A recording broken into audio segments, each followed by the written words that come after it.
तो चैन से सोना है तो जाग जाओ, क्योंकि यहां पर एक बहुत ही भारी खबर आ रही है। मैं वीरेंद्र कुमार और स्वागत करता हूं आपका हमारे बॉडी न्यूज चैनल पर। तो भाई और बहनों, यहां पर एक बहुत ही भारी हॉट न्यूज आ रही है, हॉट तवा न्यूज आ रही है हमारे एक ऐसे हिस्से से जो कि हमारा हैंड वाला हिस्सा है, वहां से आ रही है। और इसके लिए हम ज्यादा जानकारी के लिए चलते हैं मौका वारदात पर। हमारे जो नर्व्स कुमार जो वहां पर हैं उनसे जानते हैं क्या कुछ है, क्या कुछ हुआ है। चलिए देखते हैं। तो नर्व्स कुमार जी, क्या आपको मेरी आवाज सुनाई दे रही है? हाँ सर, मैं सुन पा रही हूँ आपको। जी सर, बिल्कुल। यहाँ पर मैं मौका वारदात पर यहाँ पर प्रेजेंट हूँ और जैसे कि आप देख पा रहे हो बहुत ही गंभीर हालात यहाँ बने हुए हैं। हमारे राइट हैंड कुमार जी यहाँ पर तवे पर बैठ चुके हैं, बहुत ही गंभीर स्थिति हो गई है। चलते हैं सीधा और उन्हीं से जानते हैं कि क्या हालात है। तो आइए चलते हैं। ठीक है sir, right hand Kumar ji, कैसा लग रहा है? भैया क्या बताएं, लगता है बहुत बुरे हालात है, बहुत बुरे हालात है। एक बार तवा जी से भी जान लेते हैं। ठीक है, काफी गर्म हुए बैठे हैं, इनसे बात करने का फायदा नहीं है। अभी चलते हैं हमारे लेफ्ट हैंड कुमार में, जो काफी मौज में दिखाई दे रहे हैं यहाँ पर। एक बार जानते हैं कैसा लग रहा है सर आपको? ला ला ला ला ला ला ला ला ला। तो आपको कैसा लग रहा है? आपके जो पार्टनर हैं वो जल चुके हैं यहाँ पे, आपको कैसा फील हो रहा है? थैंक गॉड ये राइटी था, लेफ्टी नहीं था। ठीक है, तो जैसे कि हमने देख लिया है यहाँ पर बहुत ही ज़्यादा बुरे हालात बने हुए हैं। इसका कारण क्या है, क्यों ऐसा हो रहा है, इसको देखने के लिए आप लोगों को चलना पड़ेगा मेरे साथ और पढ़ना पड़ेगा chapter control and coordination. So let's start it. Hello students, welcome back to restart channel. आप सब लोगों ने डिमांड किया था कि आप लोगों को कंट्रोल एंड कोऑर्डिनेशन चैप्टर चाहिए, तो ये हम आपके लिए ले आए हैं। ठीक है, सो स्टार्ट करेंगे इस चैप्टर को, बट पहले समझ लो कि वेटेज कितना है इस चैप्टर का। तो अप्रॉक्सीमेटली बेटा, अप्रॉक्सीमेटली 6 मार्क्स का चैप्टर बैठता है ये बोर्ड्स में। ठीक है, और अगर मैं क्वेश्चंस की बात करूँ तो कुछ रिस्ट्रिक्शन नहीं है कि सिर्फ 2 मार्कर आता है, 3 मार्कर आता है। किसी भी कैटेगरी में आ सकता है। 1 मार्कर, 2 मार्कर, 5 मार्कर, 4 मार्कर, सब में बैठ सकता है। ठीक है, तो इस हिसाब से आपने इसको प्रिपरेशन करना है। और सिर्फ इसलिए भी नहीं पढ़ना है इस चैप्टर को क्योंकि बोर्ड्स में अच्छे मार्क्स लाने हैं। देखो बेटा, आपने इसी बॉडी के साथ पूरा जीवन बिताना है ना, तो इसकी कुछ बेसिक चीज़ें तो पता होनी चाहिए आपको। ऐसा नहीं है डॉक्टर पे गए उसने कुछ भी पागल बना दिया आपको। कुछ बेसिक बातें तो बॉडी की सबको पता होनी चाहिए। इसीलिए 10th तक मजबूरन आप लोगों को बायोलॉजी झेलनी पड़ती है, मतलब पढ़नी पड़ती है। अब आप 11th-12th में बायोलॉजी लें चाहे नहीं लें, दैट डजेंट मैटर। यहाँ इस चैप्टर को अच्छे से पढ़ें ताकि लाइफ लॉन्ग आपको अपनी बॉडी के बारे में बेसिक नॉलेज मिल जाए। ठीक है, सो और ज़्यादा नहीं पकाऊंगी आप लोगों को। स्टार्ट करते हैं चैप्टर को। कंट्रोल एंड कोऑर्डिनेशन हमारा बायोलॉजी का 2nd चैप्टर है। ठीक है, तो देखो क्या कह रहे हैं यहाँ पे, क्या बोल रहे हैं कि लिविंग बीइंग्स, हाँ, तो क्या बोल रहे हैं यहाँ पे, living beings are living due to their ability to respond.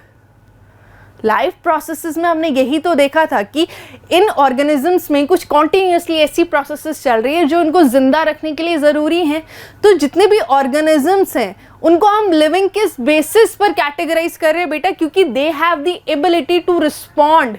वो कोई भी उनके अराउंड चेंज हो रहा है उसके प्रति एक रिएक्शन वो लोग देते हैं, जनरेट कर पाते हैं, इसीलिए उन्हें हम लिविंग बोलते हैं। Now this response is controlled. और ऐसा नहीं है बेटा रैंडम रिस्पॉन्सेज है, समझ रहे हो कि मतलब कुछ भी हुआ तो हम लोग कुछ भी रैंडमली रिस्पॉन्स करते हैं, नहीं। हर बार आपका एक रिस्पॉन्स तय होता है कि सामने कुछ गर्म पड़ा है तो आपने वहाँ से हाथ हटाना ही है। ऐसा नहीं है रैंडमली कभी लेग को मूव कर रहे हो, कभी फेस मूव कर रहे हो, नहीं। एक कंट्रोल्ड आपका रिएक्शन वहाँ पर होता है। By system there are special tissue in multicellular organisms for the same. आपने क्लास 9th में पढ़ा है, आपने जब टिश्यूज चैप्टर पढ़ा था तो आपको पता है वी हैव नर्वस टिश्यू जो कि मेजरली रिस्पॉन्सिबल होता है हमारे बॉडी में कंट्रोल एंड कोऑर्डिनेशन देखने के लिए। हालांकि वो अकेले नहीं करता है काम, उसके साथ पैरेलली एक और सिस्टम रिस्पॉन्सिबल होता है जो ये काम कर रहा होता है, उसको भी इस चैप्टर में देखेंगे। बट सारा सस्पेंस में यहाँ पर नहीं खोलने वाली हूँ, तो थोड़ा सब्र करें और आगे देखें। ठीक है, सबसे पहली बात हमने बोला कि बॉडी में रिस्पॉन्ड करने की एबिलिटी है। मतलब बेसिकली बॉडीज़ जो है, जो भी लिविंग बॉडीज़ हैं, वो किसी तरीके की मूवमेंट शो करती है। मतलब उनके अराउंड कुछ भी चेंज है एनवायरनमेंट में तो किसी तरीके का रिस्पॉन्स वो देते हैं। जैसे कि अगर मैं बात करूँ, एकदम से ठंड बढ़ गई मेरे रूम में, है ना, तो I will start shivering, this is my response, है ना। नाउ अगेन अनदर एग्जाम्पल अगर मैं लूँ कि जो प्लांट्स है, प्लांट्स को जिस डायरेक्शन में लाइट दिखता है उसी डायरेक्शन में वो ग्रो कर रहा है। अगर आप दोनों को कंपेयर करें, दोनों मूवमेंट्स अलग हैं। पहला मूवमेंट क्या था, इमीडिएट फास्ट था कि मुझे ठंड लगी, मैंने शिवर करना स्टार्ट कर दिया। दूसरा मूवमेंट क्या है, स्लो मूवमेंट है ना, कि लाइट जिस तरफ से आ रही है प्लांट उसी डायरेक्शन में ग्रो कर रहा है। ग्रो तो वो स्लोली करता है ना, है दोनों movements but they are different. तो पहली अगर मैं मूवमेंट आपको बताऊं तो पहला मूवमेंट यहाँ पे क्या होगा बेटा, रिस्पॉन्स होगा, है ना, response to the change in environment. दूसरे तरीके का मूवमेंट क्या है, दूसरे तरीके का मूवमेंट ये होगा कि ऑर्गेनिज्म उस चेंज को अपने एडवांटेज के लिए यूज कर रहा है कि भैया यहाँ से लाइट आ रही है, मैं यहाँ ग्रो करना स्टार्ट कर देता हूँ, वहाँ पे पानी है, मैं पानी में ग्रो करना पानी की तरफ ग्रो करना स्टार्ट कर देता हूँ। तो चेंज को अपने एडवांटेज की तरह यूज कर लेना दूसरा वाला मूवमेंट है, which is growth related movement. ठीक है, अब जाहिर सी बात है जो आप रिस्पॉन्स होता है हमारा वो तो क्विक है ना यार, शॉर्ट टर्म है, इमीडिएट है, तो ये ग्रोथ रिलेटेड तो नहीं होगा। तो यहाँ आप इसको ग्रोथ इंडिपेंडेंट मूवमेंट भी बोल सकते हो। ग्रोथ इंडिपेंडेंट, ग्रोथ से भैया इसका कोई लेना देना नहीं है।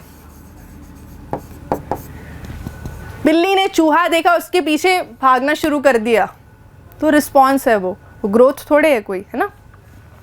तो यहाँ पर हमने क्या देख लिया, types of movement on the basis of change in environment. अब नेक्स्ट देखो, अब यहाँ क्रोनोलॉजी समझो, समझ रहे हो क्रोनोलॉजी क्या, क्रोनोलॉजी है कि सबसे पहले तो चेंज होना चाहिए, कुछ मेरे आजू बाजू कुछ चीज़ चेंज हो, उसी को हम स्टिमुलाई बोलते हैं, स्टिमुलस बोलते हैं। तो यहाँ पे जो वर्ड मैंने लिखा है, अचंभित ना हो, मतलब बता रही हूँ इसका मतलब क्या होता है बेटा, any change in environment, any change in environment, है ना। कुछ भी चेंज हो सकता है, मेरे सामने कोई दृश्य चेंज हो सकता है, कोई इमेज चेंज हो सकती है, मेरे आजू बाजू साउंड चेंज हो सकती है, मुझे एकदम से गर्मी लगना स्टार्ट हो सकती है, मतलब an number of changes can be there. So those changes correspond to stimuli या स्टिमुलस। ठीक है, इतना समझ गए। अब पहली चीज़ तो क्या होनी है कि कुछ परिवर्तन आना है, कुछ चेंज आना। अब ये चेंज हो गया, मान लो चेंज हो गया। अब चेंज हो गया, इसको पहचानने के लिए भी तो कोई चाहिए, कोई एक बंदा जिम्मेदार होगा जो देखेगा कि भैया चेंज हो रहा है ना। तो वो कौन होते हैं हमारी बॉडी में, वो भी प्रेजेंट होते हैं हमारी बॉडी में, जो इस चीज़ को परसीव करते हैं, सेंस करते हैं कि कोई चेंज हुआ है। ठीक है, देखेंगे आगे कौन है, बट ऐसे भी हमारी बॉडी में एलोकेटेड सिस्टम्स हैं जो देख रहे हैं कि कुछ चेंज हुआ है। तो सबसे पहले क्या हुआ, चेंज हुआ, फिर उस चेंज को हमने पहचाना, माना कि चेंज हुआ है, that is reception of change. अब क्या हुआ, ये जो चेंज हुआ है ये आपने ले जाना है बिग बॉस के पास, उसको बताना है कि भैया यहाँ पर ऐसे चेंजेस हो रहे हैं, हमें इम्पैक्ट कर सकता है, तो उस अनुसार अपने को कुछ रिस्पॉन्स, कुछ रिएक्शन देना होगा। तो ये जो हमारा कंट्रोल सिस्टम है यहाँ पे, वो यहाँ पर निर्णय लेगा कि भैया किस प्रकार का रिस्पॉन्स देना है, कैसा रिएक्शन देना है, कब रिएक्शन देना है। ठीक है, तो वो कौन है यहाँ पे, बिग बॉस हमारा कंट्रोल सिस्टम।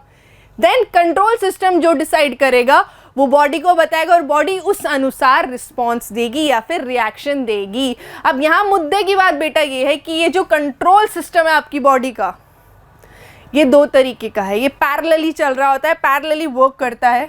तो क्या क्या देखना है आपको इस चैप्टर में कंट्रोल सिस्टम में, ओहो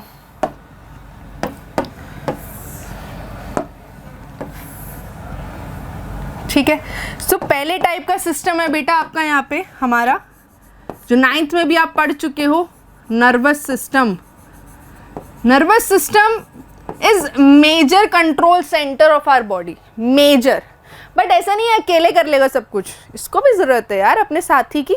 सो यहाँ पर उसको असिस्ट करता है कौन, यहाँ असिस्ट करता है हमारा हार्मोनल सिस्टम। तो मैंने बोला था ना सस्पेंस, वो देखो सस्पेंस यहाँ पे रिवील हो चुका है अब कि ये दो कट्ठे नर्वस सिस्टम हार्मोनल सिस्टम साथ साथ में चलते हैं और ये रिस्पॉन्सिबल है बेसिकली हमारी बॉडी में कंट्रोल एंड कोऑर्डिनेशन के लिए। ठीक है, अब देखेंगे एनिमल नर्वस सिस्टम। बायोलॉजी की नज़र में हम हमेशा जानवर ही रहेंगे, मतलब ऐसे हम जानवर ही हैं। ठीक है, तो देखते हैं एनिमल्स नर्वस सिस्टम में क्या क्या चीज़ें पढ़नी है। तो देखो रिसेप्टर्स पढ़ना है, neuron, synapse, reflex action, types of nervous system, human brain, ये सब पार्ट्स खत्म कर लेंगे तो कह पाएंगे कंट्रोल और कोऑर्डिनेशन में हमने भाई फाइनली एनिमल नर्वस सिस्टम खत्म कर लिया, जो कि एक्चुअल में बहुत मेजर पार्ट है। तो if you do this 60% of the part is done. फिर आसान है, तो इसको ख़त्म करते हैं विदाउट एनी देरी। तो देखो सबसे इंपॉर्टेंटली क्रोनोलॉजी याद करो, हमने क्या बोला, पहले चेंज होगा, चेंज को कोई पहचानेगा तो पहचानेगा कौन, उन्हें पहचानेंगे ये receptors. What are receptors? All information from our environment is detected by specialized tip of some nerve cells. हमारी जो नर्व सेल्स होती हैं, जिन्हें हम न्यूरॉन्स भी कहते हैं ना, उनके टिप्स पे कुछ ऐसे एलिमेंट्स हैं जो कि पहचान पा रहे हैं कि कुछ चेंजेस हुए हैं। इन्हीं टिप्स को हम रिसेप्टर्स कह दे रहे हैं। ये रिसेप्टर्स कहाँ मिलेंगे आपको? सारे सेंस ऑर्गन्स में मिलते हैं, स्किन में मिलते हैं, आइज़ में, टंग में, नोज़ में, ईयर में, जो भी हमारे सेंस ऑर्गन हैं उन सब में ये रिसेप्टर्स प्रेजेंट होते हैं, तभी तो हमारे सेंस ऑर्गन चेंजेस को सेंस कर पाते हैं। सोचने वाली बात है वैसे। अच्छा यहाँ देखो, now we have types of receptors. आपको टाइप्स ऑफ रिसेप्टर्स यहाँ पर देखने हैं। आई नो आपको लग रहा होगा बहुत ईजी है, क्या है इसमें, बट पिछले साल का क्वेश्चन पेपर उठा के देखोगे तो यहाँ से क्वेश्चन बना है, तो पढ़ लो, मार्क्स आ जाएंगे, क्या पता नेक्स्ट ईयर भी रिपीट हो जाए क्वेश्चन। सो ये हमारे टाइप्स ऑफ रिसेप्टर्स है, क्या क्या है? Gustatory, olfactory, sound, thermo, visual. 5 sense organ है ना, उन्हीं से रिलेटेड है। गस्टेटरी बेसिकली होता है टेस्ट के लिए, तो यहाँ पे ये जो टेस्ट है ये क्या है, यहाँ पे गस्टेटरी रिसेप्टर्स मिलते हैं। ऑल्फैक्टरी स्मेल के लिए होते हैं, कहाँ मिलेंगे समझ जाओ खुद ही, नोज़ में मिलेंगे। ऐसे साउंड वेरी इजी है ना, कहाँ मिलेंगे? ईयर में, ये रहे साउंड के लिए। थर्मो मीन्स, थर्मो का मतलब बेटा होता है हीट, है ना, तो टेम्परेचर को जो पहचानता है, कौन पहचानता है कि कब गर्मी हो गई है, कब ठंड हो गई है, सब कौन पहचान रहा है? आपकी स्किन पहचानती है ना। तो यहाँ पर थर्मो रिसेप्टर्स कहाँ मिलते हैं? स्किन में मिलते हैं। देन विजुअल, आंखों से, कब अंधेरा है, कब रोशनी है, कौन देख पा रहा है? आंखें देख पा रही है। वो रिसेप्टर्स कहाँ है? हमारे आईज में है, विजुअल रिसेप्टर्स। सो ये तो हो गए रिसेप्टर्स ख़त्म। ठीक है, अब आ जाओ अगले बहुत इंपॉर्टेंट पार्ट में। बहुत ज़्यादा इंपॉर्टेंट बोल रही हूँ क्योंकि अगर आप सोच रहे हैं 11th-12th में बायोलॉजी लेने का किसी भी तरीके से, तो भैया ये पीछा नहीं छोड़ेगा आराम से। तो उसको यहाँ पे अच्छे से समझ लो। ये क्या है? ये है हमारा नर्व सेल। न्यूरॉन है हमारी बॉडी का लार्जेस्ट नहीं, लॉन्गेस्ट सेल है। काफ़ी इसकी लेंथ काफ़ी ज़्यादा हो सकती है। अब देखो सबसे पहले तो इसका नामकरण करना पड़ेगा अपने को। ठीक है, ये दिख रहे हैं आपको ब्रांचेस, बाल टाइप दिख रहे हैं, ये क्या कहलाते हैं जी? ये कहलाते हैं डेंड्राइट्स। डेंड्राइट्स बहुत इंपॉर्टेंट फंक्शन है इनका, अभी पढ़ेंगे हम लोग। देन ये येलो पार्ट दिख रहा है आपको, जैसे सेल के अंदर साइटोप्लाज्म होता है, ऐसे ही हमारे नर्व सेल का साइटोप्लाज्म है। इसको बोल देते हैं हम लोग सेल बॉडी, या फिर साइटोन भी बोल देते हैं, साइटोन। ठीक है, ये हो गया। अब हर सेल का न्यूक्लियस तो होता है ना, लिविंग सेल है तो न्यूक्लियस रहेगा, इस पे भी न्यूक्लियस है। ये रहा इसका न्यूक्लियस, ये इसका न्यूक्लियस हो गया। अब देखो आपको ये वाला पार्ट दिख रहा है, ये पार्ट एक तार की तरह पूरा है ना। This part is very important, it is known as axon. बहुत इंपॉर्टेंट पार्ट है, यहीं से सारी इंफॉर्मेशन कन्वे हो रही है। ठीक है, एंड देन लास्ट में आ जाता है ये part, this is nerve ending. And है बेसिकली न्यूरॉन का, ठीक है, नर्व एंडिंग। अब हमने नामकरण तो देख लिया, नामकरण समझ लिया, ये नाम है। लेबलिंग बहुत इंपॉर्टेंट है, प्लीज़ याद रखना, बोर्ड आपको देगा अब लेबलिंग्स करने के लिए, तो यहाँ पे देख लो अच्छे से। अब आपने क्या समझना है, अब आपने समझनी है वर्किंग, कि भैया नर्व सेल एक्चुअल में वर्क करता कैसे है, तो इसको समझना बहुत ही इंपॉर्टेंट कॉन्सेप्ट है। देखो होता क्या है, ये जो हमारा डेंड्राइट्स है बेटा, डेंड्रिटिक एंड है, ये टिप्स है बेसिकली, शुरुआत है नर्व सेल की, है ना। जो भी इंफॉर्मेशन है वो यहीं पे एक्वायर होती है। कहाँ एक्वायर होगी, यहाँ डेंड्राइट्स पे। तो डेंड्राइट्स पे इंफॉर्मेशन आएगी, जिस वजह से नर्व सेल के अंदर एक केमिकल रिएक्शन होगा। इस केमिकल रिएक्शन के चलते इस नर्व में एक करंट दौड़ जाएगा, समझ रहे हो, इलेक्ट्रिकल करंट। वो करंट क्या करेगा, ट्रैवल करेगा, कहाँ से, डेंड्राइट, सेल बॉडी, एक्सॉन, और कहाँ आ जाएगा, इस नर्व एंडिंग पे आ जाएगा, टर्मिनेशन वाला जो पार्ट है उधर आ जाएगा ये करंट। देन जब ये यहाँ पर पहुँचता है करंट एंड में, तो यहाँ पे ना इसके अंदर नर्व एंडिंग के अंदर बेटा कुछ ऐसे केमिकल्स होते हैं, कुछ केमिकल्स होते हैं, और यहाँ पर जैसे करंट पहुँचता है ये केमिकल्स फूट के बाहर आ जाते हैं, मतलब यू नो दे रिलीज। सो यहाँ पर ये इस तरीके से रिलीज हो जाते हैं। इस तरीके से समझ रहे हो मेरी बात। हुआ क्या कि सबसे पहले इंफॉर्मेशन कहाँ आई, डेंड्राइट्स पे आई। डेंड्राइट्स में इंफॉर्मेशन आते ही केमिकल रिएक्शन हुआ, जिस वजह से इलेक्ट्रिकल करंट दौड़ा। ये इलेक्ट्रिकल करंट शुरू होता है डेंड्राइट से, ट्रैवल करता है एक्सॉन से, देन पहुंचता है नर्व एंडिंग पे। नर्व एंडिंग पे जैसी करंट पहुंचेगा, नर्व एंडिंग में पड़े थे कुछ केमिकल्स, करंट जैसे यहाँ पहुंचा ये केमिकल्स पुचुक करके बाहर आ गए, एंड देन यहाँ इस स्पेस में आ गए। अब देखो इस स्पेस के आगे क्या है, दूसरा न्यूरॉन। न्यूरॉन्स हमेशा ऐसे चेन में होते हैं, इस फैशन में होते हैं न्यूरॉन्स, एक के पीछे एक के पीछे एक, इस तरीके से, है ना। तो अब इससे इंफॉर्मेशन निकली, ये जो केमिकल्स है ना ये इंफॉर्मेशन ही पास ऑन कर रहे हैं। तो अब ये केमिकल्स जाएंगे अगले न्यूरॉन पे, अगले न्यूरॉन के डेंड्राइट पे जाके इंफॉर्मेशन पास ऑन करेंगे, देन सेम सीक्वेंस फॉलो होगा। समझ रहे हो ना, समझो हुआ क्या। सबसे पहले जो इंफॉर्मेशन थी वो कहाँ पर आई, डेंड्रिटिक एंड पर। इंफॉर्मेशन सबसे पहले कहाँ आई जी, डेंड्रिटिक एंड पर आई। डेंड्रिटिक एंड से अब वो कैसे ट्रैवल कर रही है ये याद रखना सीक्वेंस प्लीज। यहाँ से कहाँ गई, सेल बॉडी, सेल बॉडी के बाद कहाँ पर गई, एक्सॉन, एक्सॉन से कहाँ गई, nerve ending, nerve ending. Nerve ending में वो जैसी पहुंचती है वहां पर क्या हो जाएगा, release of chemicals, release of chemicals, जो कि अगेन फिर क्या करेंगे, नेक्स्ट वाले न्यूरॉन पर जाएंगे, ऐसे करके अगेन नेक्स्ट वाले न्यूरॉन पर आ जाएंगे। तो ये सीक्वेंस हमेशा ऐसे चलता रहता है, मतलब एक के बाद एक न्यूरॉन है ना, तो ऐसे वो पास ऑन करते हैं अपनी इंफॉर्मेशन। अब यहाँ पर जब आप एनसीईआरटी में पढ़ते हो तो कुछ बेटा टर्म्स आते हैं जो परेशान करते हैं, वो टर्म्स समझ लो। यहाँ पे पहला टर्म आएगा सिनैप्स का। सिनैप्स बड़े ही सरल भाषा में बहुत ही आसान चीज़ है, दो न्यूरॉन्स के बीच का जो गैप है वो सिनैप्स है। यहाँ ये दो न्यूरॉन्स, इनके बीच का गैप है सिनैप्स, ठीक है। सो सरल भाषा में क्या है, गैप बिटवीन टू न्यूरॉन्स, खत्म बात। नेक्स्ट टर्म आएगा इम्पल्स। इम्पल्स क्या है, इम्पल्स कुछ नहीं है, जो डेंड्रिटिक एंड पर जानकारी प्राप्त होती है न्यूरॉन को। समझ रहे हो मेरी बात, ये हमारा डेंड्रिटिक एंड है, टिप है, इसमें जो भी जानकारी आएगी उसी को इम्पल्स बोलते हैं।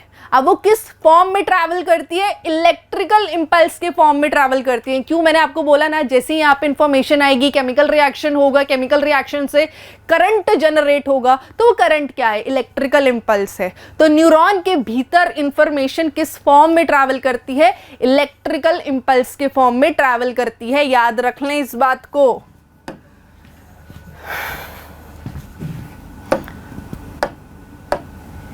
हाँ, तो इस चीज को याद रखें कि यहाँ पे ये जो पूरे समय इंफॉर्मेशन जा रही है ये किस फॉर्म में जा रही है, इधर electrical impulse, electrical impulse. But synapse में क्या हुआ? सिनैप्स में तो केमिकल्स रिलीज हो गए थे ना, नर्व एंडिंग से केमिकल्स रिलीज हुए, वो केमिकल सिनैप्स को क्रॉस करके डेंड्रेटिक एंड तक पहुंच रहे हैं। तो सिनैप्स में आप बोल सकते हो, सिनैप्स में इलेक्ट्रिकल इंपल्स में नहीं, केमिकल इंपल्स में इंफॉर्मेशन ट्रैवल कर रही है। मतलब सरल भाषा में समझो, बहुत ब्रेनस्टॉर्मिंग नहीं करना इतनी सी बात पे। सरल भाषा में बात सिर्फ इतनी है कि जब न्यूरॉन के अंदर इंफॉर्मेशन चल रही है तो वो करंट के फॉर्म में चलेगी, माने कि इलेक्ट्रिकल इंपल्स के फॉर्म में चलेगी।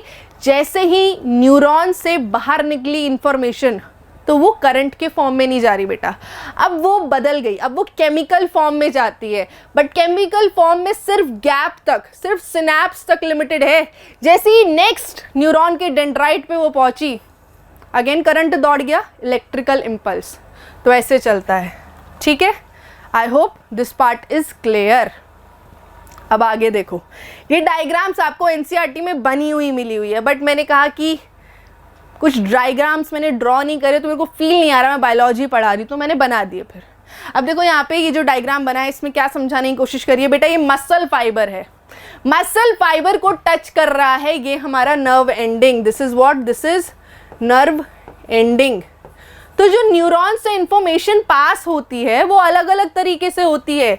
एक न्यूरॉन से इंफॉर्मेशन दूसरे न्यूरॉन तक भी जा सकती है, दूसरे अदर सेल तक भी जा सकती है, मतलब न्यूरॉन के अलावा कोई और सेल हो गया, और ग्लैंड तक भी जा सकती है। अदर सेल में लेट्स सपोज मसल सेल ही ले लेते हैं, ठीक है, मसल सेल ही ले लेते हैं। तो देखो यहाँ पे क्या हुआ कि ये हमारा नर्व एंडिंग था, इस नर्व एंडिंग के साथ जुड़ा हुआ है, कनेक्ट हो रखा है, ठीक है। कौन? Muscle fibre, muscle cell connect हो रखा है। तो अब ये नर्व सेल, ये जो भी इंफॉर्मेशन है, ठीक है, लेट्स सपोज ब्रेन ने नर्व सेल को इंफॉर्मेशन दी कि जा, मसल को बोल कि कॉन्ट्रैक्ट कर ले वो, तो वो क्या कर रहा है, इंफॉर्मेशन कैरी कर रहा है। अब कहाँ ले गया वो, मसल फाइबर के पास ले आया इंफॉर्मेशन, और मसल फाइबर को इंफॉर्मेशन दे दी कि भैया ब्रेन ने बोला है तो करो, क्या बोला है, कॉन्ट्रैक्ट करो। तो अब ये जब इसको इंफॉर्मेशन मिलेगी तो ये कॉन्ट्रैक्ट करेगा, समझ रहे हो। अब यहाँ पर जब आप बुक में देखोगे ना डायग्राम में, वहाँ पर एक टर्म लिखा है न्यूरोमस्कुलर जंक्शन। मतलब क्या है, जहाँ पे नर्व सेल की एंडिंग और मसल फाइबर की शुरुआत, ये दोनों जहाँ मिलते हैं उसी को जंक्शन बोलते हैं। जंक्शन का मतलब क्या होता है, जहाँ दो चीज़ें मिल रही हो। तो यहाँ दो चीज़ें कौन सी मिल रही है, नाम से पता लग रहा है, न्यूरो से नर्व सेल, मस्कुलर से मसल सेल, ये दोनों जहाँ पे मिलते हैं उसे न्यूरोमस्कुलर जंक्शन बोल देते हैं। अब ये चित्र क्या बता रहा है कि ये हमारी क्या है, नर्व एंडिंग है। इस नर्व एंडिंग में क्या थे, केमिकल्स थे, याद करो ये केमिकल्स हैं। अब जैसी करंट यहाँ तक पहुँचा, नर्व सेल में करंट के फॉर्म में चल रही ना इंफॉर्मेशन, तो जैसी करंट यहाँ तक पहुँचा, ये केमिकल्स क्या है, फूट के बाहर आ जाएंगे, और ये केमिकल्स यहाँ पर इधर आ जाएंगे। ये क्या है, ये हमारी मसल सेल की, ये हमारी मसल जो हमारा फाइबर है उसकी मेम्ब्रेन है, इस पे लगे हुए हैं कुछ रिसेप्टर्स। इन रिसेप्टर्स पे ये केमिकल आएंगे, जैसे इस मसल फाइबर के रिसेप्टर पे ये केमिकल बाइंड करेंगे, तभी उसको इंफॉर्मेशन मिलेगी जो हमारा मसल फाइबर है कि भैया कॉन्ट्रैक्ट करना है, ठीक है। तो इस तरीके से इंफॉर्मेशन पास ऑन होती है। I hope you are able to understand this. अब ये क्वेश्चंस कुछ दिए हुए हैं आपकी एनसीईआरटी में, उधर ही दिए हुए हैं, बहुत इजी है, मैं चाहती हूँ आप खुद सॉल्व करो इन्हें, ठीक है। क्या है कि where information is acquired, information कहाँ आ रही है, कहाँ आ रही है, सबसे पहले इंफॉर्मेशन याद करो, सबसे पहले इंफॉर्मेशन कहाँ आ रही है, ठीक है। देन नेक्स्ट क्वेश्चन कहाँ है, नेक्स्ट क्वेश्चन है जी, through which information travels as electrical impulse, किस पार्ट के तहत जो हमारी इंफॉर्मेशन है इलेक्ट्रिकल फॉर्म में ट्रैवल कर रही है। इसको भी एक बार देख लो, ये वाला जो पार्ट है ना हमारा, मुझे नाम नहीं पता इसका, ठीक है, भले यहाँ पे दिख रहा है बट मुझे नहीं पता, तुम लोग आंसर कर देना बस। तो ये वाला जो पार्ट है बेटा, इस पार्ट में जो हमारी इंफॉर्मेशन है इलेक्ट्रिकल फॉर्म में ट्रैवल करती है, ठीक है। तो ये सेकंड का आंसर। थर्ड का आंसर क्या है, where this impulse converted into chemical signal, मैंने आपको बताया है कि नर्व एंडिंग तक पहुंचता है करंट, और वहां पहुंचकर क्या होता है, केमिकल्स का रिलीज होता है। तो वो केमिकल रिलीज कहां पर हो रहा है, किस गैप में हो रहा है? I hope you know the answer. So ये एनसीईआरटी के क्वेश्चन है, इनको आंसर करो और आगे बढ़ो। ठीक है क्लास, ये क्वेश्चंस हमने कर लिए हैं। अब क्या आता है, अब आती है हमारी नेक्स्ट एक्टिविटी 6.1। 6.1 में उन्होंने आपको क्या बताने की कोशिश करी है कि अगर आपको जुकाम है, कॉमन कोल्ड है, तो उस केस में क्या होता है जनरली कि आपको टेस्ट नहीं आता है फूड का प्रॉपर तरीके से, है ना, कि मतलब दाल चावल खा रहे हो तो प्रॉपर टेस्ट नहीं आ पाता है। रीज़न क्या है, आपको टेस्ट परसीव करने के लिए दो यहाँ पर रिसेप्टर्स लगते हैं। एक तो गस्टेटरी तो लगता ही है टेस्ट के लिए, साथ ही साथ ऑल्फैक्टरी रिसेप्टर्स भी काम करते हैं, तब जाके आपको प्रॉपर टेस्ट आता है। और आप जानते हो ऑल्फैक्टरी रिसेप्टर्स कहाँ मिलते हैं, नोज़ में मिलते हैं ना। तो अगर आपका ब्लॉक्ड है नोज़ या फिर आपको जुकाम है, तो उस केस में क्योंकि ऑल्फैक्टरी रिसेप्टर्स ढंग से काम नहीं कर पाते, इसीलिए गस्टेटरी रिसेप्टर्स अकेले टेस्ट वैसा नहीं ला पाते हैं। ठीक है, समझ रहे हो मेरी बात? हमारे यहाँ पर बहुत तेज़ बारिश हो रही है, मुझे नहीं पता आप लोगों को आवाज़ आ रही है नहीं आ रही है, बट हमारे स्टूडियो में बहुत ज़्यादा इसकी आवाज़ आ रही है। खैर चलो ठीक है, मैं तो प्रतिबंध हूँ, आप लोगों को मुझे पढ़ाना है, बट अगर आप लोगों को मौका मिले तो यार बारिश मत छोड़ना, एंजॉय करना। ठीक है, चलो आगे चलते हैं फिलहाल के लिए। नेक्स्ट टॉपिक क्या है, very very important topic of this chapter, reflex action. इस चैप्टर से इस वाले कॉन्सेप्ट पे क्वेश्चन ना बने इसकी संभावना बहुत ही कम होती है। ठीक है, तो इसको अच्छे से समझ लो। ऐसा कभी हुआ है कि तुम्हारे किसी फ्रेंड ने ऐसे कुछ तुम्हें फेंक के मारा और तुमने तुरंत से कैच कर लिया और वो आपको वहाँ से बोल रहा है कि यार तेरे रिफ्लेक्सेस तो बहुत अच्छे हैं?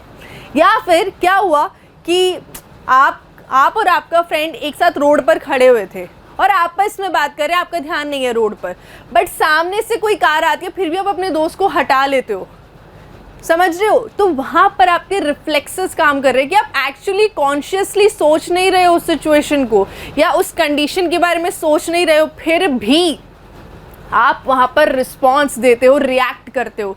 That is something called reflex action. ठीक है, इसकी कैरेक्टरिस्टिक्स मैं आपको बताऊं। सबसे पहले तो एनीथिंग दैट इज सडन, ठीक है, सडन होता है रिफ्लेक्स एक्शन, एकदम सडन है, इनवॉलेंट्री है और इमीडिएट है यार, मतलब तुरंत से इसका आपको रिस्पॉन्स देते हो आप इसमें रिफ्लेक्स एक्शन में। एग्जाम्पल्स दूं तो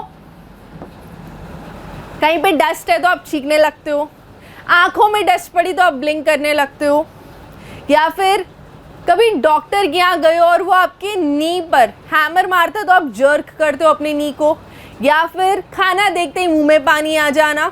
ये सब क्या है, ये सब रिफ्लेक्स एक्शन के ही तो एग्जाम्पल्स हैं। सो यहाँ पे क्या हो रहा है, आप सोचते हो क्या? नहीं सोचते हो आप अनकॉन्शियसली, इमीडिएटली, इनवॉलेंट्रीली आप रिएक्शन या रिस्पॉन्स देते हो। This is only reflex action.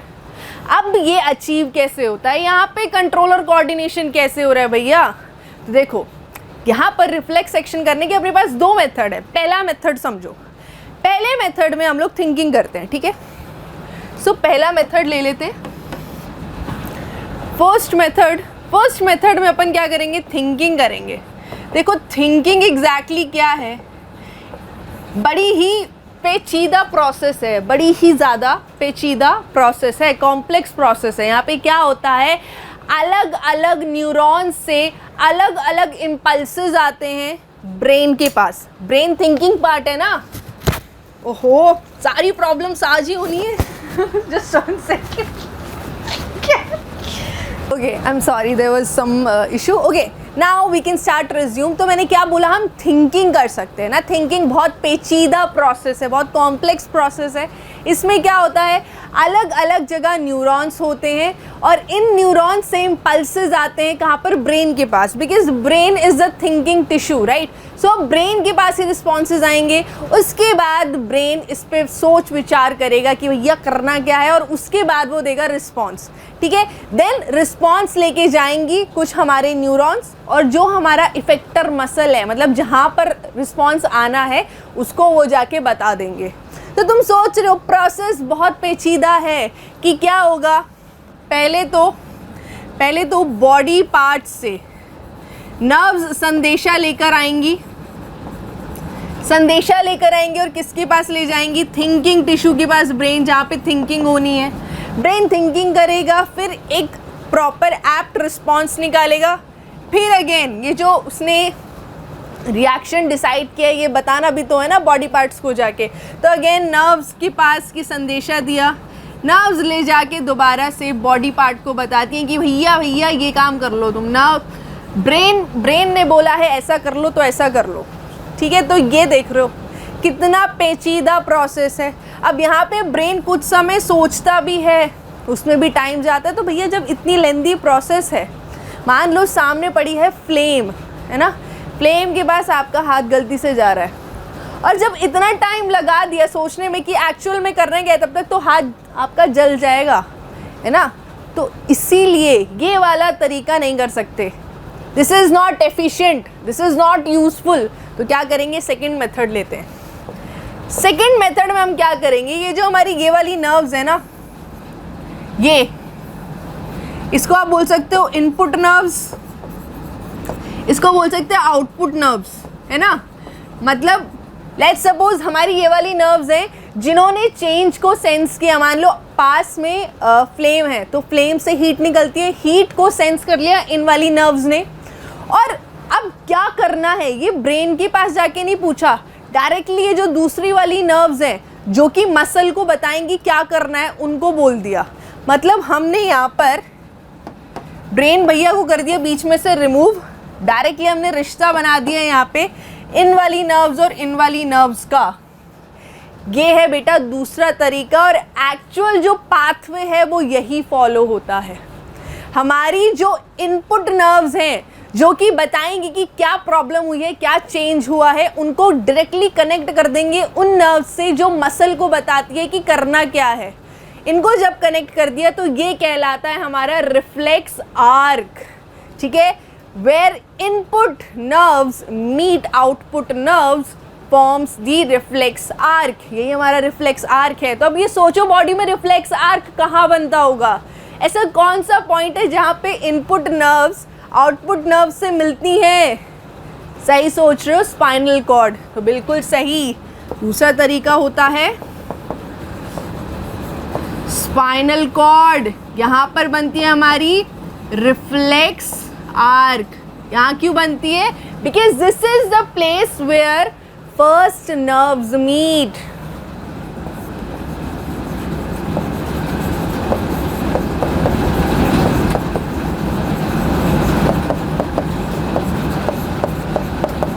ठीक है, क्योंकि अब यहीं पे मिलती हैं नर्व्स सबसे पहले, तो यहीं पर पाथवे बन जाता है। अब लेट्स सपोज आपके सामने फ्लेम है, तो ये क्या है, ये नर्व्स जो डिटेक्ट कर रही हैं हीट को, ये अपना संदेशा लेके जाएंगी उन नर्व्स के पास जो कि मसल्स को बताती हैं कैसे मूव करना है। तो एक्चुअल बुक में ऐसा डायग्राम दिया है, प्रीवियस ईयर क्वेश्चन पेपर उठाकर देखोगे तो बोर्ड ने एज इट इज के पिक्चर दे दिया, और यहाँ पर ये सब ना लिखकर ए बी सी डी ये सब दे दिया है, ठीक है। तो आपको भी ऐसे ही दे देंगे, बोलेंगे बताओ ए क्या है, स्पाइनल कॉर्ड है, देन सी क्या है, रिले न्यूरॉन, डी क्या है, सेंसरी न्यूरॉन, ऐसी ई क्या है, मोटर न्यूरॉन।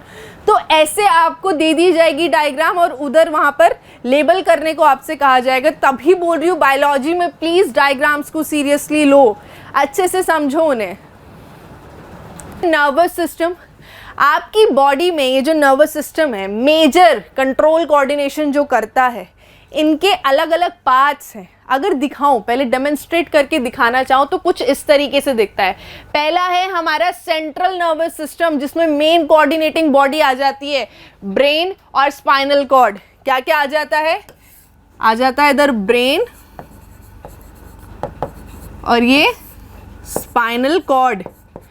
ये दोनों मिलके क्या बना रहे हैं यार, ये दोनों मिलके क्या बना रहे हैं, ये सेंट्रल नर्वस सिस्टम बना रहे हैं। सीएनएस बोले तो सेंट्रल नर्वस सिस्टम, यहीं पर मेजर थिंकिंग हो रही है। स्पाइनल कॉर्ड का काम सिर्फ रिफ्लेक्स आर्क तक लिमिटेड नहीं है, वो थिंकिंग भी करता है, वो बहुत सारे मैसेजेस लेकर ब्रेन तक कन्वे करता है और ब्रेन के मैसेजेस बाकी बॉडी पार्ट्स को कन्वे करता है। ठीक है, तो यहाँ पर ये दोनों क्या है, मेजर थिंकिंग पार्ट है and they form central nervous system. अब इस ब्रेन तक, इस स्पाइनल कॉर्ड तक जो मैसेजेस लेकर जा रही हैं, नर्व्स लेके जा रही है ना, तो ये जो नर्व्स हैं बॉडी की, वो आपका फॉर्म करती है PNS, which stands for peripheral nervous system. So ये सब क्या है, यहाँ पे नर्व्स हैं। देख लो पूरी बॉडी में से जाल फैला हुआ है, पूरा नेटवर्क है। अब इसको यहाँ पे समझो, central nervous system CNS composed of brain and spinal cord. Then इन दोनों को हटा दो, बॉडी में बाकी जो नर्वस टिश्यू है it is composed of nerves. ठीक है, तो वो बनाता है आपका पेरिफेरल नर्वस सिस्टम पीएनएस। अब उसमें भी नर्व्स भी टाइप्स के हैं। ठीक है, जैसे ब्रेन से जो नर्व्स निकल रही हैं वो हमारी क्रेनियल नर्व्स है, जो स्पाइनल कॉर्ड से नर्व्स निकल रही हैं वो हमारी स्पाइनल नर्व्स हैं। इनका नंबर बता देती हूँ, ये 12 पेयर्स होती हैं, ये 31 पेयर्स होती हैं। ठीक है, 12 and 31 पेयर्स। तो ये हो गया CNS and PNS. Now brain पे आ जाओ भैया, ब्रेन को पढ़ना बहुत ज़रूरी है। ये डायग्राम आप भी बना सकते हो, कुछ भी बहुत टफ नहीं है। You all can draw this diagram and अगर आपने ये डायग्राम बना लिया, लेबलिंग सीख ली इसकी, आपने ब्रेन समझ लिया। देखो, ब्रेन को हम 3 मेजर पार्ट्स में पढ़ते हैं। ठीक है, वो 3 मेजर पार्ट्स क्या क्या है, fore brain, mid brain and lastly hind brain. ठीक है, तो देखो फोर ब्रेन सबसे ज्यादा पार्ट लेता है ब्रेन का। ये जो आपको दिख रहे हैं वाइट वाइट, ये क्या है, ये हमारी सेरिब्रल हेमिस्फीयर्स हैं। बेसिकली आप इसको सेरिब्रम भी बोल सकते हो, सेरिब्रम, सेरिब्रम। अच्छा, ये जो ब्रेन है, ब्रेन के लिए भगवान ने एक बोनी स्ट्रक्चर दिया है जिसके अंदर ब्रेन बैठता है ना। वो बोनी स्ट्रक्चर क्या है, क्रेनियम। ये गेनियम नहीं है, जी नहीं है, ये सी और आर है। ठीक है, पहली बता दे रही हूँ, मुझे पता तुम लोग को आधों को लगेगा गेनियम है, गेनियम नहीं है, क्रेनियम, जिसको स्कल भी बोलते हैं लेमैन भाषा में। ये हो गया। देन सेरिब्रम हुआ। सेरिब्रम के बाद यहाँ पे आप देख सकते हो इधर, दिस इज आवर हाइपोथैलेमस। जानते हो ना आप हाइपोथैलेमस को, पिट्यूटरी के पापा। देन ये हमारी इधर पिट्यूटरी आ जाती है।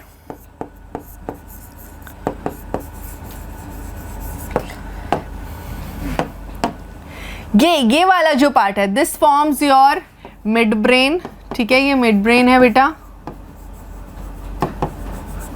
देन आ जाता है हमारा, फिर हाइंड ब्रेन की बात करते हैं अब सीधा। हाइंड ब्रेन में देखो क्या क्या है यहाँ पे, you have pons, medulla, cerebellum. So यहाँ लिख लेते हैं, सबसे पहले पॉन्स, फिर ये मेड्यूला है, और ये जो पत्ती जैसा स्ट्रक्चर है इसको क्या बोलते हैं, सेरिबेलम, पत्ती जैसा स्ट्रक्चर। ठीक है, ये तीनों मिलके क्या बनाते हैं, they are part of hind brain, hind brain. ठीक है, ये लेबलिंग हमने पूरी कर ली है, कुछ छूटा तो नहीं है। ठीक है, लास्ट में ये जो यहाँ से मेड्यूला से निकल रहा है, एक्सटेंड हो रहा है, यही आगे जाके आपका स्पाइनल कॉर्ड बनाता है, स्पाइनल कॉर्ड। तो ये देख लिया हमने ब्रेन की लेबलिंग। अब समय है हर एक ब्रेन के पार्ट को समझने का, हर एक फंक्शन को अच्छे से समझने का। सबसे पहले बात करेंगे फोर ब्रेन। फोर ब्रेन में आपको यहाँ पर जो पार्ट याद रखना है मेजरली, वो है सेरिब्रम। कौन सा है जी, सेरिब्रम। प्लीज याद रखो यार, this is the largest part of brain, largest part of brain.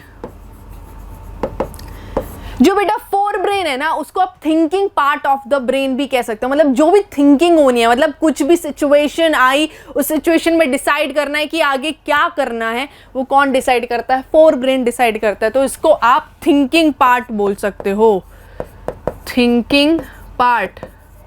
देखो एग्जैक्टली होता क्या है इधर, यहाँ पे होता है एसोसिएशन एरियाज। क्या होते हैं? एसोसिएशन, रुक जाओ, हाँ, यहाँ पे होते हैं एसोसिएशन एरियाज, एसोसिएशन एरियाज।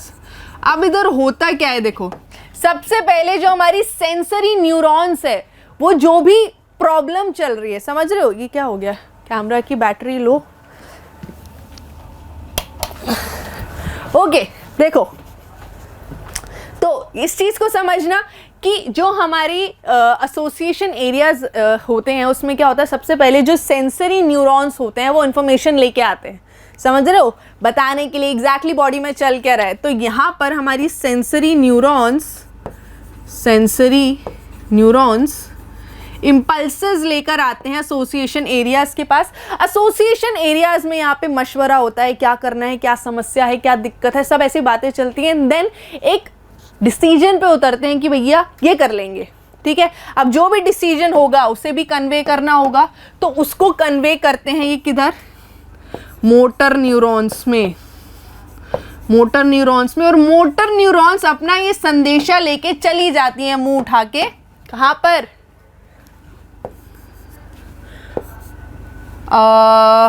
हाँ, वॉलेंट्री एरियाज के पास, जहां पर वॉलेंट्री एक्शंस होते हैं ना, वहां पर ये संदेशा अपना पहुंचा देते हैं।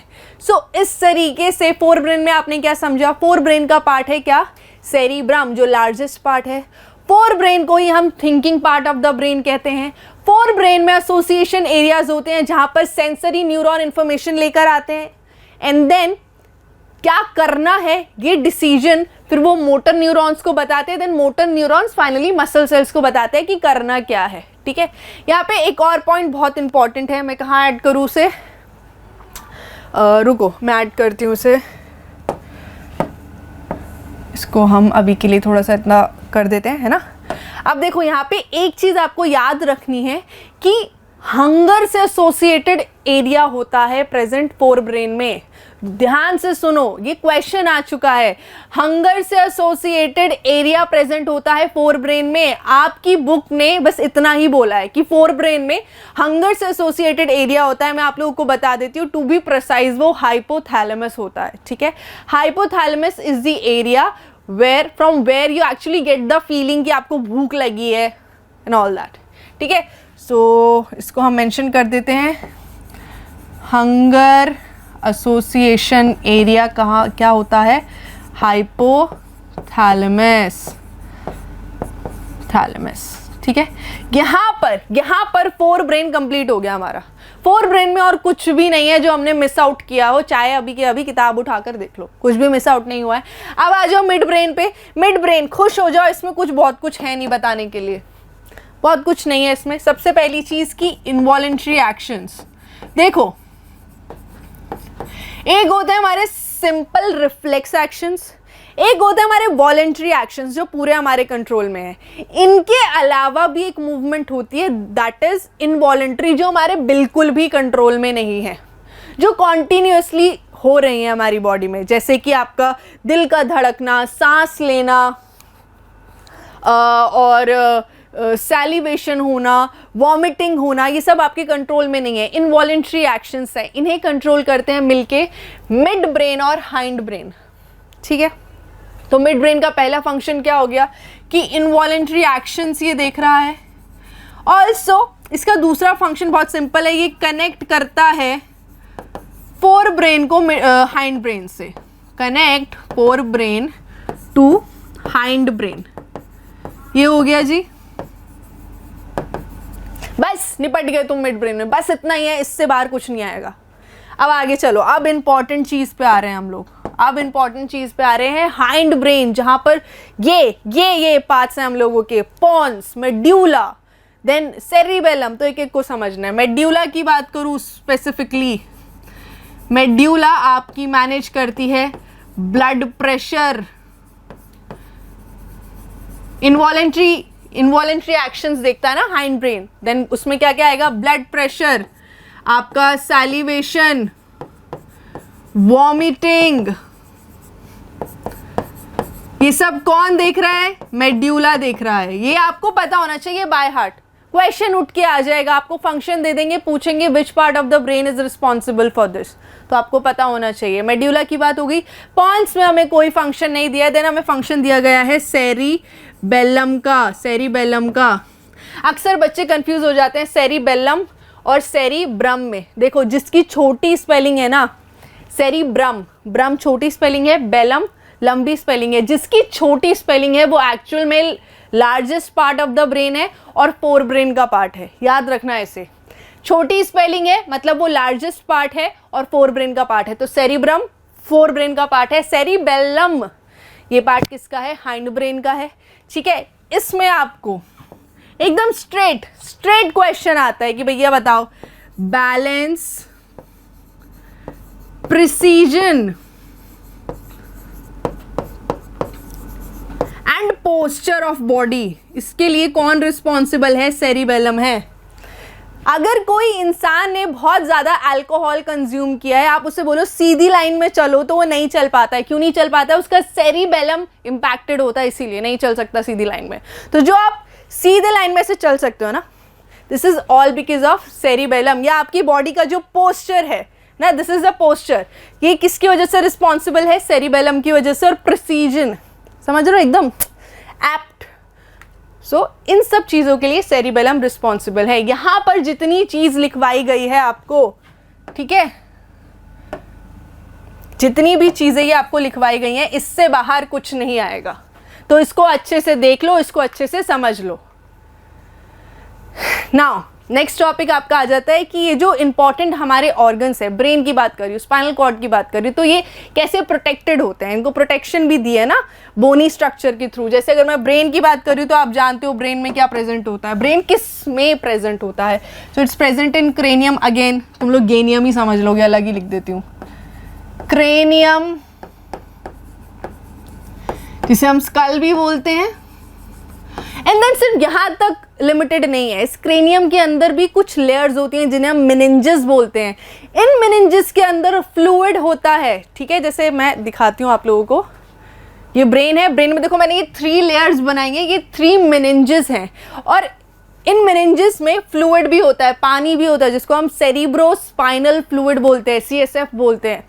तो वो क्या काम करता है, वो बेसिकली जो हमारा ब्रेन है उसको प्रोटेक्शन का काम करता है, मतलब समझ लो शॉक अब्जॉर्प्शन का काम करता है। तो यहाँ पर ये तो है ही, इसके अलावा आप मेनिंजेस भी लिख लीजिए, मेनिंजेस। ठीक है, अब स्पाइनल कॉर्ड की बात करते हैं। स्पाइनल कॉर्ड के लिए आप जानते हो हमारा यहाँ पे क्या होता है, बैक में बैकबोन या फिर वर्टिब्रल कॉलम, वर्टिब्रल कॉलम जिसे आप बैकबोन भी बोल सकते हो, योर चॉइस। ठीक, now last topic, animal nervous tissue का लास्ट टॉपिक है कि भैया आपने हमें बता दिया कि चेंजेस हो रहे हैं, चेंजेस को कौन परसीव कर रहा है, रिसेप्टर्स कर रहे हैं।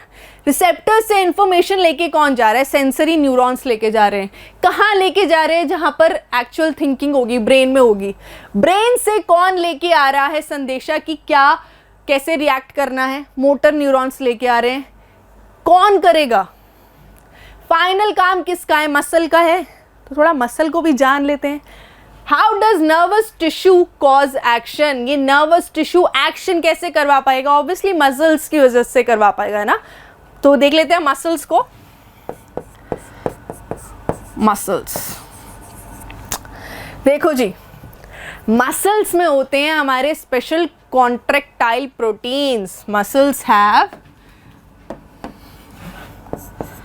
Special contractile proteins.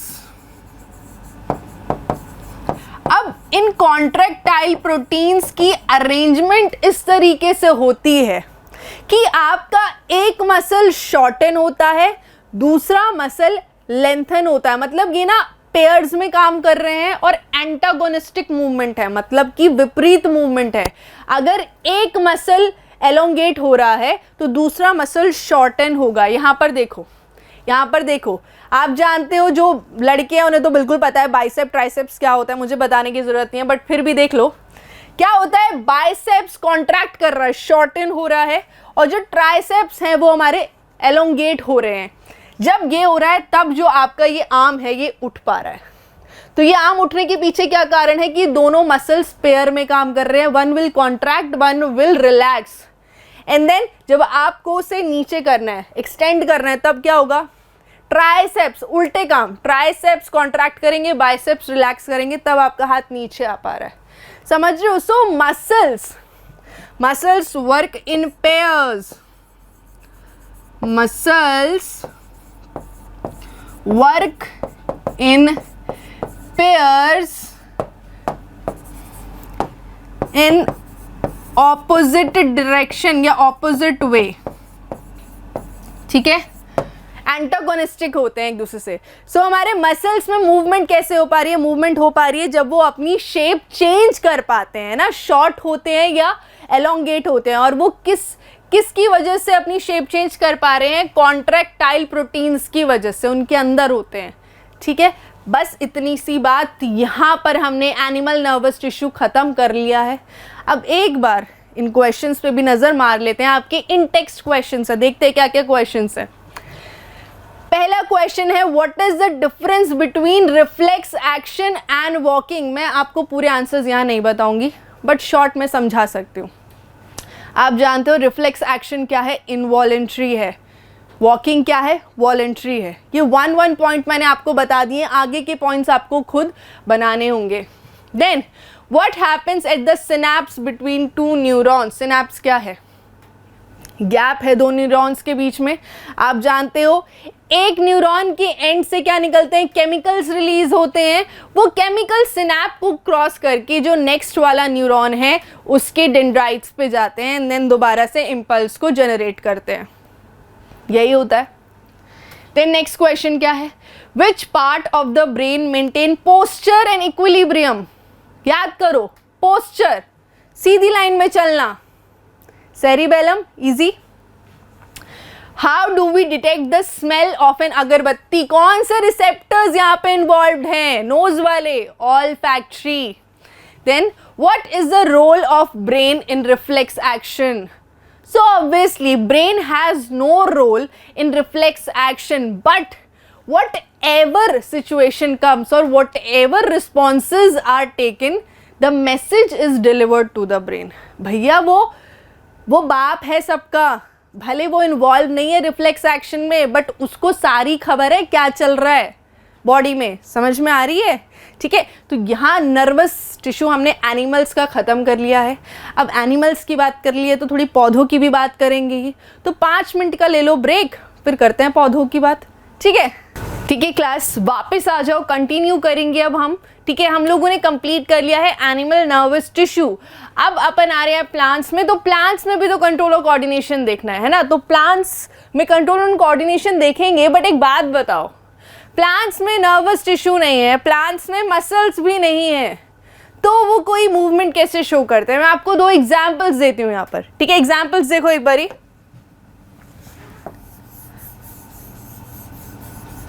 मैं यहाँ पर एग्जांपल ले रही हूँ हमारा छुई मुई प्लांट का। ठीक है, छुई मुई प्लांट जिसे हम टच मी नॉट या मिमोसा पुदिका भी बोलते हैं। ठीक है, touch me not, touch me not plant जिसे हम लोग मिमोसा या छुई मुई के नाम से भी जानते हैं। इस प्लांट में आपको पता है क्या होता है? आप जैसे ही इसके लीव्स को टच करोगे, इसके लीव्स जो है वो ऐसे ड्रूप कर जाएंगे, बंद हो जाते हैं, है ना। तो ये पहले तरीके का मूवमेंट है जो हमें प्लांट्स में देखने को मिल रहा है। एग्जाम्पल्स दे रही हूँ मैं आपको। ठीक है, पहला एग्जाम्पल है हमारा। दूसरा एग्जाम्पल ले लेते हैं यहाँ पर, दूसरा एग्जाम्पल ले लेते हैं। कहाँ ले यार, यहीं पे ले लेते हैं। चलो, यहाँ दूसरा मैं एग्जाम्पल ले रही हूँ। ये एग्जाम्पल किसी भी नॉर्मल सीडलिंग का है, ठीक है, किसी भी नॉर्मल सीडलिंग का है। सीडलिंग जब जर्मिनेट होता है, सीडलिंग जब जर्मिनेट होता है तो आप उसमें क्या देखते हो, प्रॉपर पैटर्न होता है जर्मिनेशन का, माने कि जो स्टेम है वो हमेशा अपवर्ड्स को ग्रो करेगी, जो रूट्स है वो हमेशा डाउनवर्ड्स को ग्रो करेगी। एक प्रॉपर पैटर्न है, हर सीडलिंग में आपको दिखेगा। तो ये दो तरीके की मूवमेंट है ना। इस वाली मूवमेंट में हम क्या देख रहे हैं, फास्ट इमीडिएट रिस्पॉन्स है ना, आपने टच किया लीव्स ड्रूप हो गए। यहाँ पे जब मैं सीडलिंग की बात कर रही हूँ कि सीडलिंग ग्रो होता है तो उसमें क्या होता है, बहुत स्लोली ये मूवमेंट अपन देखने को मिलती है। यहाँ पर ग्रोथ हो रहा होता है ना, ये ग्रोथ रिलेटेड है, यहाँ पे ग्रोथ नहीं है। तो ये कुछ पॉइंटर्स हैं, ये अलग अलग तरीके के एग्जाम्पल्स हैं, अलग अलग इनके फीचर्स हैं, इनको नोट डाउन कर लेते हैं। जैसे पिंक वाले की बात कर रही हूँ, छुई मुई की अगर मैं बात करूं, इमीडिएट मूवमेंट है बेटा, ये इमीडिएट मूवमेंट है, ग्रोथ इंडिपेंडेंट है, या कोई ग्रोथ नहीं हो रही है, राइट, ग्रोथ इंडिपेंडेंट। और वहीं दूसरी तरफ क्या देखा हमने यहाँ पे सीडलिंग में कि बहुत स्लो मूवमेंट हो रहा है और वो ग्रोथ रिलेटेड है ना। ये डिफरेंट टाइप ऑफ मूवमेंट्स हमने देख ली। आगे चलो, आगे चलो। तो ये देखो टाइप्स ऑफ मूवमेंट्स हमने दो को क्लासिफाई कर लिया, एक जिसमें इमीडिएट रिस्पॉन्स आएगा छुई मुई वाला, मिमोसा वाला, और दूसरा ग्रोथ रिलेटेड रिस्पॉन्स जिसमें सीडलिंग का एग्जांपल लिया था। या दूसरा एग्जांपल क्या होता है कि हम देखते हैं जिस तरफ से लाइट आ रही होती है उसी डायरेक्शन में जो प्लांट है वो ग्रोथ शो करता है अपनी, है ना। तो ये दो एग्जांपल्स हो गए। अब यही दो टाइप की मूवमेंट्स हैं, but again question remains the same. Plants में नर्वस टिश्यू नहीं है, प्लांट्स में मसल्स नहीं है, तो वो मूवमेंट कैसे कर रहे हैं बेटा। सबसे पहले बात करेंगे इस इमीडिएट रिस्पॉन्स वाले मूवमेंट की, ठीक है।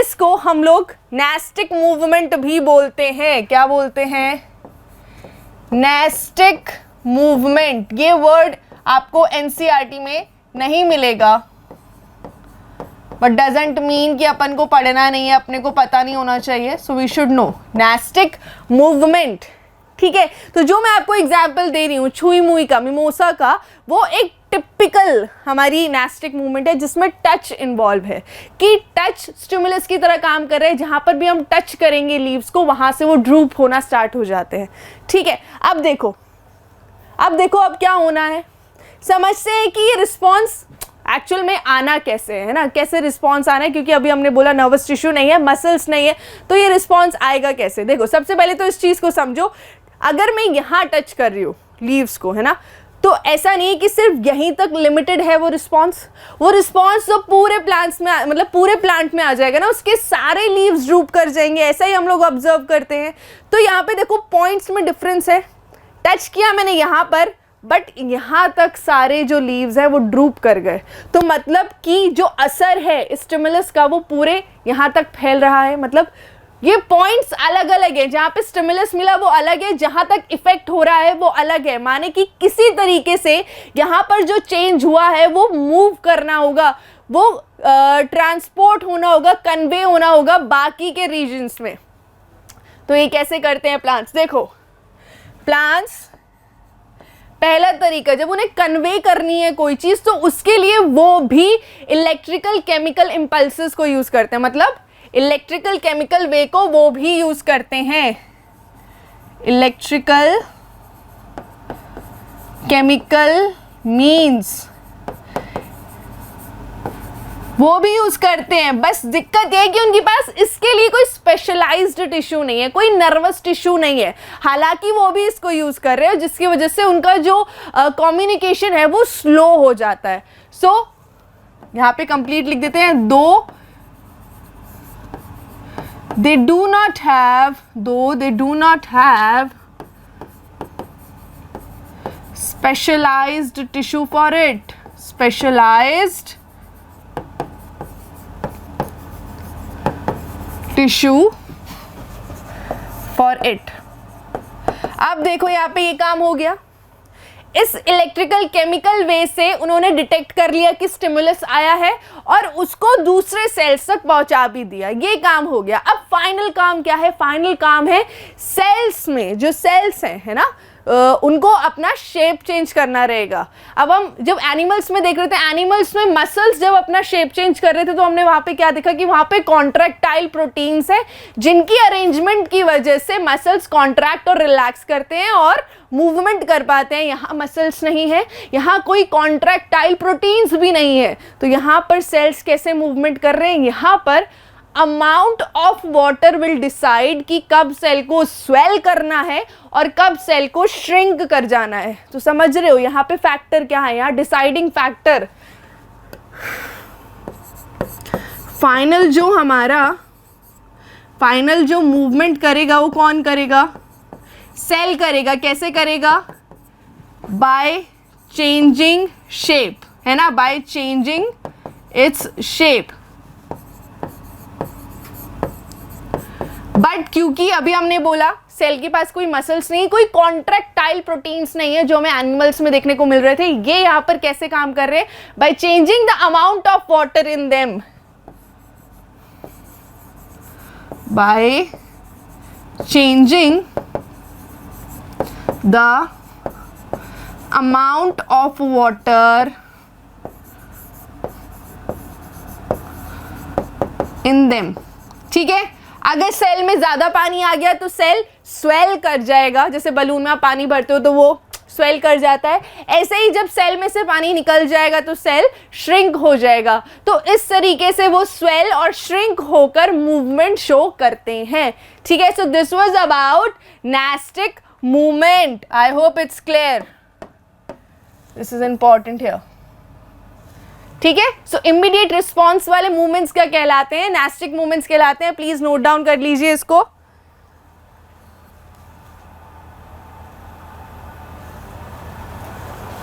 अब आगे चल रहे हैं, अब देखेंगे दूसरे तरीके का मूवमेंट। हमने देखा था कि जब सीडलिंग जर्मिनेट हो रहा है तो वहां पे एक प्रॉपर पैटर्न है कि स्टेम हमेशा अपवर्ड्स जाएगी, रूट्स हमेशा डाउनवर्ड्स जाएगी, या जब जिस भी डायरेक्शन से लाइट मिलती है प्लांट को, प्लांट उसी डायरेक्शन में ग्रो करना स्टार्ट कर देता है। ऐसी मूवमेंट्स ग्रोथ रिलेटेड मूवमेंट्स होती है। इनके लिए भी एक टर्म यूज करते हैं हम। वो टर्म क्या है बेटा? वो टर्म होता है ट्रॉपिक मूवमेंट। Tropic movements. अब देखो यहाँ एग्जाम्पल किसका लेंगे? यहाँ एग्जाम्पल लेंगे टेंड्रिल्स का। आपने टेंड्रिल्स देखे? कुछ प्लांट्स होते हैं जिनमें टेंड्रिल्स होते हैं, जैसे पी की बात करूँ उसमें टेंड्रिल्स होते हैं ना, तो टेंड्रिल्स के थ्रू वो ग्रो करते हैं, क्लाइंब करते हैं basically. Now what actually happens is, ये लेट्स सपोज मैं यहाँ ड्रॉ करती हूँ उसको। ये हमने एक यहाँ पर रॉड ले ली है। इस रॉड के अराउंड मैं सर्कलिंग दिखाऊंगी आपको। ये ऐसे सर्कलिंग दिखा रहे हैं किसकी? ये टेंड्रिल्स की सर्कलिंग है। ठीक है, टेंड्रिल्स की सर्कलिंग है। एक्चुअली ऐसे नहीं होना चाहिए, इट शुड बी लाइक, है ना, इस तरीके से। अब देखो एग्जैक्टली होता क्या है यहाँ पे। एग्जैक्टली यहाँ पे जोन सा पार्ट कांटेक्ट में आ रहा है, ये वाला पार्ट है, लेट्स सपोज यहाँ पर क्या है? रॉड है ये। तो ये जो अंदर वाला पार्ट है जो कांटेक्ट में आ रहा है, जो टच हो रहा है रॉड के, वहां पे जो सेल्स हैं वो इतने रैपिडली ग्रो नहीं करेंगे। समझ रहे हो मेरी बात? ये लेट्स सपोज हमारे ये टेंड्रिल थी, टेंड्रिल में यहाँ पर ये सेल्स हैं, ये सेल्स टच हो रहे हैं जो रॉड से, ये रैपिडली ग्रो नहीं करते हैं। बट जो ऑपोजिट वाला एंड है, जो दूसरा वाला सरफेस है जो कि कांटेक्ट में नहीं है, उधर आप देखोगे वहां पर बहुत रैपिडली ग्रोथ हो रही होती है यार, बहुत तेज ग्रोथ हो रही होती है, बहुत तेज ग्रोथ हो रही होती है इस तरीके से। और उस तरीके से क्या होता है, इसकी वजह से क्या होता है कि जो हमारा टेंड्रिल है वो सर्कल करना स्टार्ट कर देता है। समझो अंदर वाले पार्ट में सेल्स नहीं बढ़ रहे हैं, बाहर वाली तरफ में सेल्स एकदम रैपिडली ग्रो कर रहे हैं, तो क्या हो रहा है? सर्कलिंग होना स्टार्ट हो जा रही है। Now this is known as tropic movements. Tropic movement सबसे पहले तो ग्रोथ रिलेटेड है, उसके बाद ग्रोथ रिलेटेड है, ऑल्सो वो डायरेक्शनल होते हैं, किसी डायरेक्शन में मूव करेंगे, या तो टुवर्ड्स द स्टिमुलस या away from stimulus. So directional होती है ये movement.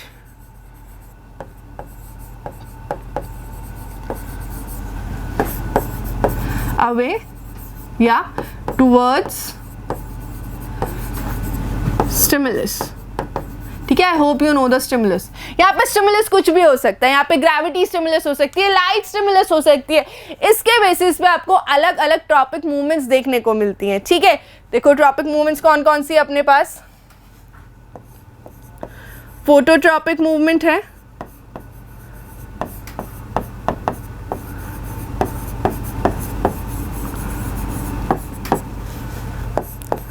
then we have geotropic movement,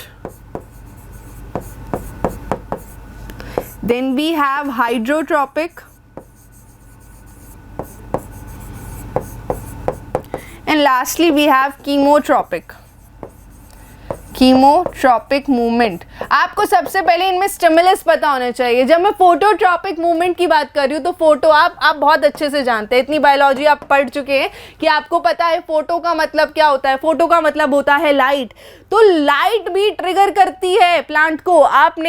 आपने एक्सपेरिमेंट में भी देखा, इससे ऊपर जस्ट एक एक्सपेरिमेंट है ना, उसके थ्रू क्या हमने प्रूव किया कि जो स्टेम है वो हमेशा टुवर्ड्स द लाइट जाएगी और जो रूट है वो हमेशा अवे फ्रॉम द लाइट जाएगी। अब इसमें क्या हुआ, स्टिमुलस क्या था, लाइट, और यहाँ पे जो शूट थी वो टुवर्ड्स द स्टिमुलस जा रही थी और जो रूट थी वो अवे फ्रॉम द स्टिमुलस जा रही थी।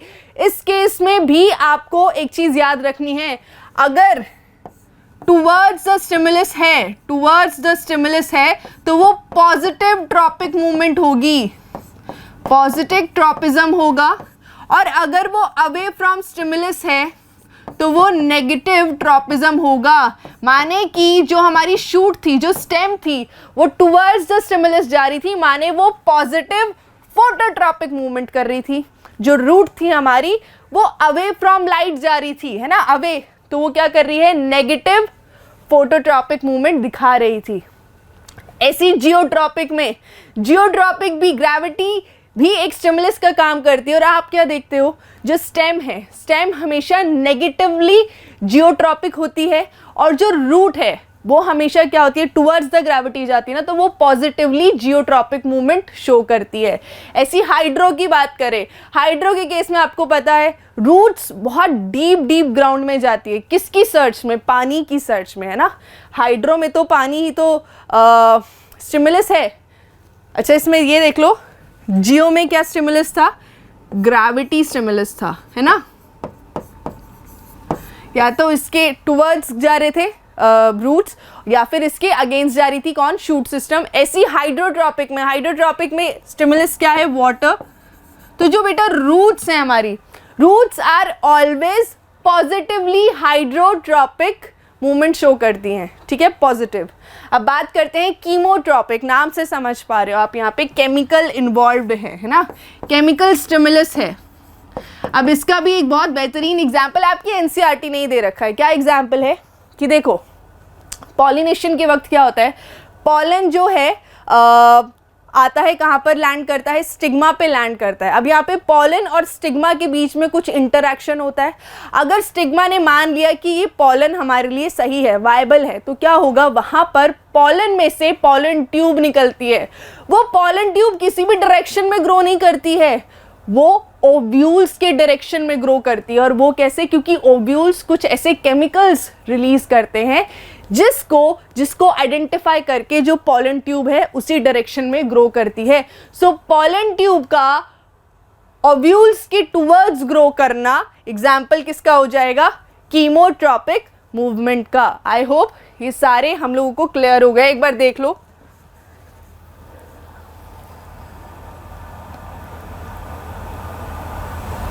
ठीक है, ये हो गया, दिस इज डन। नाउ फटाफट से ये ट्रॉपिक मूवमेंट नास्टिक मूवमेंट में डिफरेंसेस देख लेंगे, क्वेश्चन बनता है इस पे, ठीक है। तो बहुत सिंपल से डिफरेंसेस हैं। यहाँ पे बात करूँ ट्रॉपिक मूवमेंट में, movement is slow, movement is slow, growth growth से रिलेटेड होता है, डायरेक्शनल मूवमेंट होती है ये ना, डायरेक्शनल मूवमेंट होती है। भाई कंपेयर करो उसको नास्टिक मूवमेंट से। मूवमेंट यहाँ पे क्या है, मूवमेंट फास्ट है, movement is fast, growth independent, growth से कोई लेना देना ही नहीं है ना यार इसको, ग्रोथ इंडिपेंडेंट है, एंड देन नॉन डायरेक्शनल है, ऐसी कोई डायरेक्शन नहीं है, ठीक है, ऐसी कोई डायरेक्शन नहीं है। सो ये हमारे मेजर डिफरेंसेस हो गए ट्रॉपिक मूवमेंट और नास्टिक मूवमेंट में। अब देखो मूवमेंट्स की हम बात करी जा रहे हैं, सारी मूवमेंट्स आप जानते हो कंट्रोल्ड होती है ना, कोई ना कोई एक ऐसा बिग बॉस है हमारी बॉडी में जो सबको कंट्रोल कर रहा है, चाहे वो ट्रॉपिक मूवमेंट है चाहे वो नास्टिक मूवमेंट है, both the movements are what, they are controlled, है ना। अब आपको देखो क्या समझना है कि ये जो मूवमेंट्स हो रही हैं जिन्हें कंट्रोल किया जा रहा है ये किस तरीके से होती हैं, मतलब क्या इनका एक्चुअल में सीक्वेंस क्या है ना। सो हमने देखा कि प्लांट्स यार एक्चुअल में इलेक्ट्रिकल और केमिकल मीन्स को यूज़ करते हैं ना, इलेक्ट्रिकल और केमिकल मीन्स को यूज़ करते हैं। अब बात करते हैं सबसे पहले इलेक्ट्रिकल मीन्स की। इलेक्ट्रिकल मीन्स क्या है, याद करो हमने क्या देखा था, न्यूरॉन्स में इलेक्ट्रिक इम्पल्स जनरेट हो रही थी ना, इलेक्ट्रिक करंट जनरेट हो रहा था, तो ये चीज़ तो प्लांट्स भी यूज़ कर रहे हैं, बट अनफॉर्चुनेटली प्लांट्स के पास कोई स्पेशलाइज्ड टिश्यू नहीं है, नर्वस टिश्यू नहीं है, जिस कारण क्या होता है अगर ये ऐसी इम्पल्सेस या ऐसे मीन्स को प्लांट्स यूज़ कर रहे हैं अपना इंफॉर्मेशन कन्वे करने के लिए, तो वो हर सेल तक नहीं पहुंच पा रही है, ठीक है। क्या है इसके ड्रॉबैक्स हैं ये कि it is limited to some cells, कुछ सेल्स तक ही लिमिटेड है, प्लांट के बॉडी के हर सेल तक वो नहीं पहुंच पाएगा क्योंकि इतना डेवलप्ड प्लांट का बॉडी नहीं होता है, ये पहली चीज़। अब दूसरा प्रॉब्लम ये भी है कि ये कॉन्टिन्यूसली इंफॉर्मेशन नहीं भेज सकता, एक बार इलेक्ट्रिकल इम्पल्स जनरेट हुई तो उसको दोबारा से रीजनरेट होने में टाइम लगता है। अब समझो फास्ट रिस्पॉन्स देना है तो यहाँ तो ये फेल कर गया ना, यहाँ तो फेल कर गया। Regeneration time, regeneration of electrical impulse is high, ठीक है, दूसरी इम्पल्स जनरेट होने में टाइम लग जाएगा। तो माने कि ये जो इलेक्ट्रिकल मीन्स है ये बहुत अच्छा मेथड नहीं है यहाँ पे, तो दूसरा मेथड अपने पास कौन सा है, दूसरा मेथड हमारे पास आ जाएगा केमिकल मीन्स का, केमिकल मीन्स का। अब केमिकल मीन्स का सॉर्टेड है यार, केमिकल मीन्स का सॉर्टेड है, यहाँ से केमिकल्स रिलीज हुए। अब अगर बाकी सेल्स में ये एबिलिटी आ गई कि वो इन केमिकल्स को सेंस करके आइडेंटिफाई करके इंफॉर्मेशन को जान लेंगे तो कितना सही रहेगा, क्योंकि यहाँ पर आपको कोई ऐसा कनेक्शन नहीं चाहिए हर सेल तक पहुँचने के लिए। ये तो केमिकल्स हैं, केमिकल्स रिलीज हुए, हर एक सेल में रिसेप्टर्स होते हैं, रिसेप्टर्स के थ्रू वो इन केमिकल्स से बाइंड होते हैं और उन्हें इंफॉर्मेशन मिल जाती है। तो यहाँ पर केमिकल मीन्स के फायदे हैं कि यहाँ पर info can reach all cells, info can reach all cells। तो जो प्लांट्स है ना, प्लांट्स में आप देखोगे जो मेजर तरीका है कंट्रोल और कोऑर्डिनेशन का वो इलेक्ट्रिकल मीन्स नहीं होता है, क्योंकि आप देख चुके हो उसकी क्या लिमिटेशंस हैं। वहाँ पर मेजर तरीका कौन सा होता है, केमिकल मीन्स का, और वो केमिकल मीन्स क्या है, फाइटो हॉर्मोन्स, प्लांट हॉर्मोन्स। अब वही हमको देखने हैं।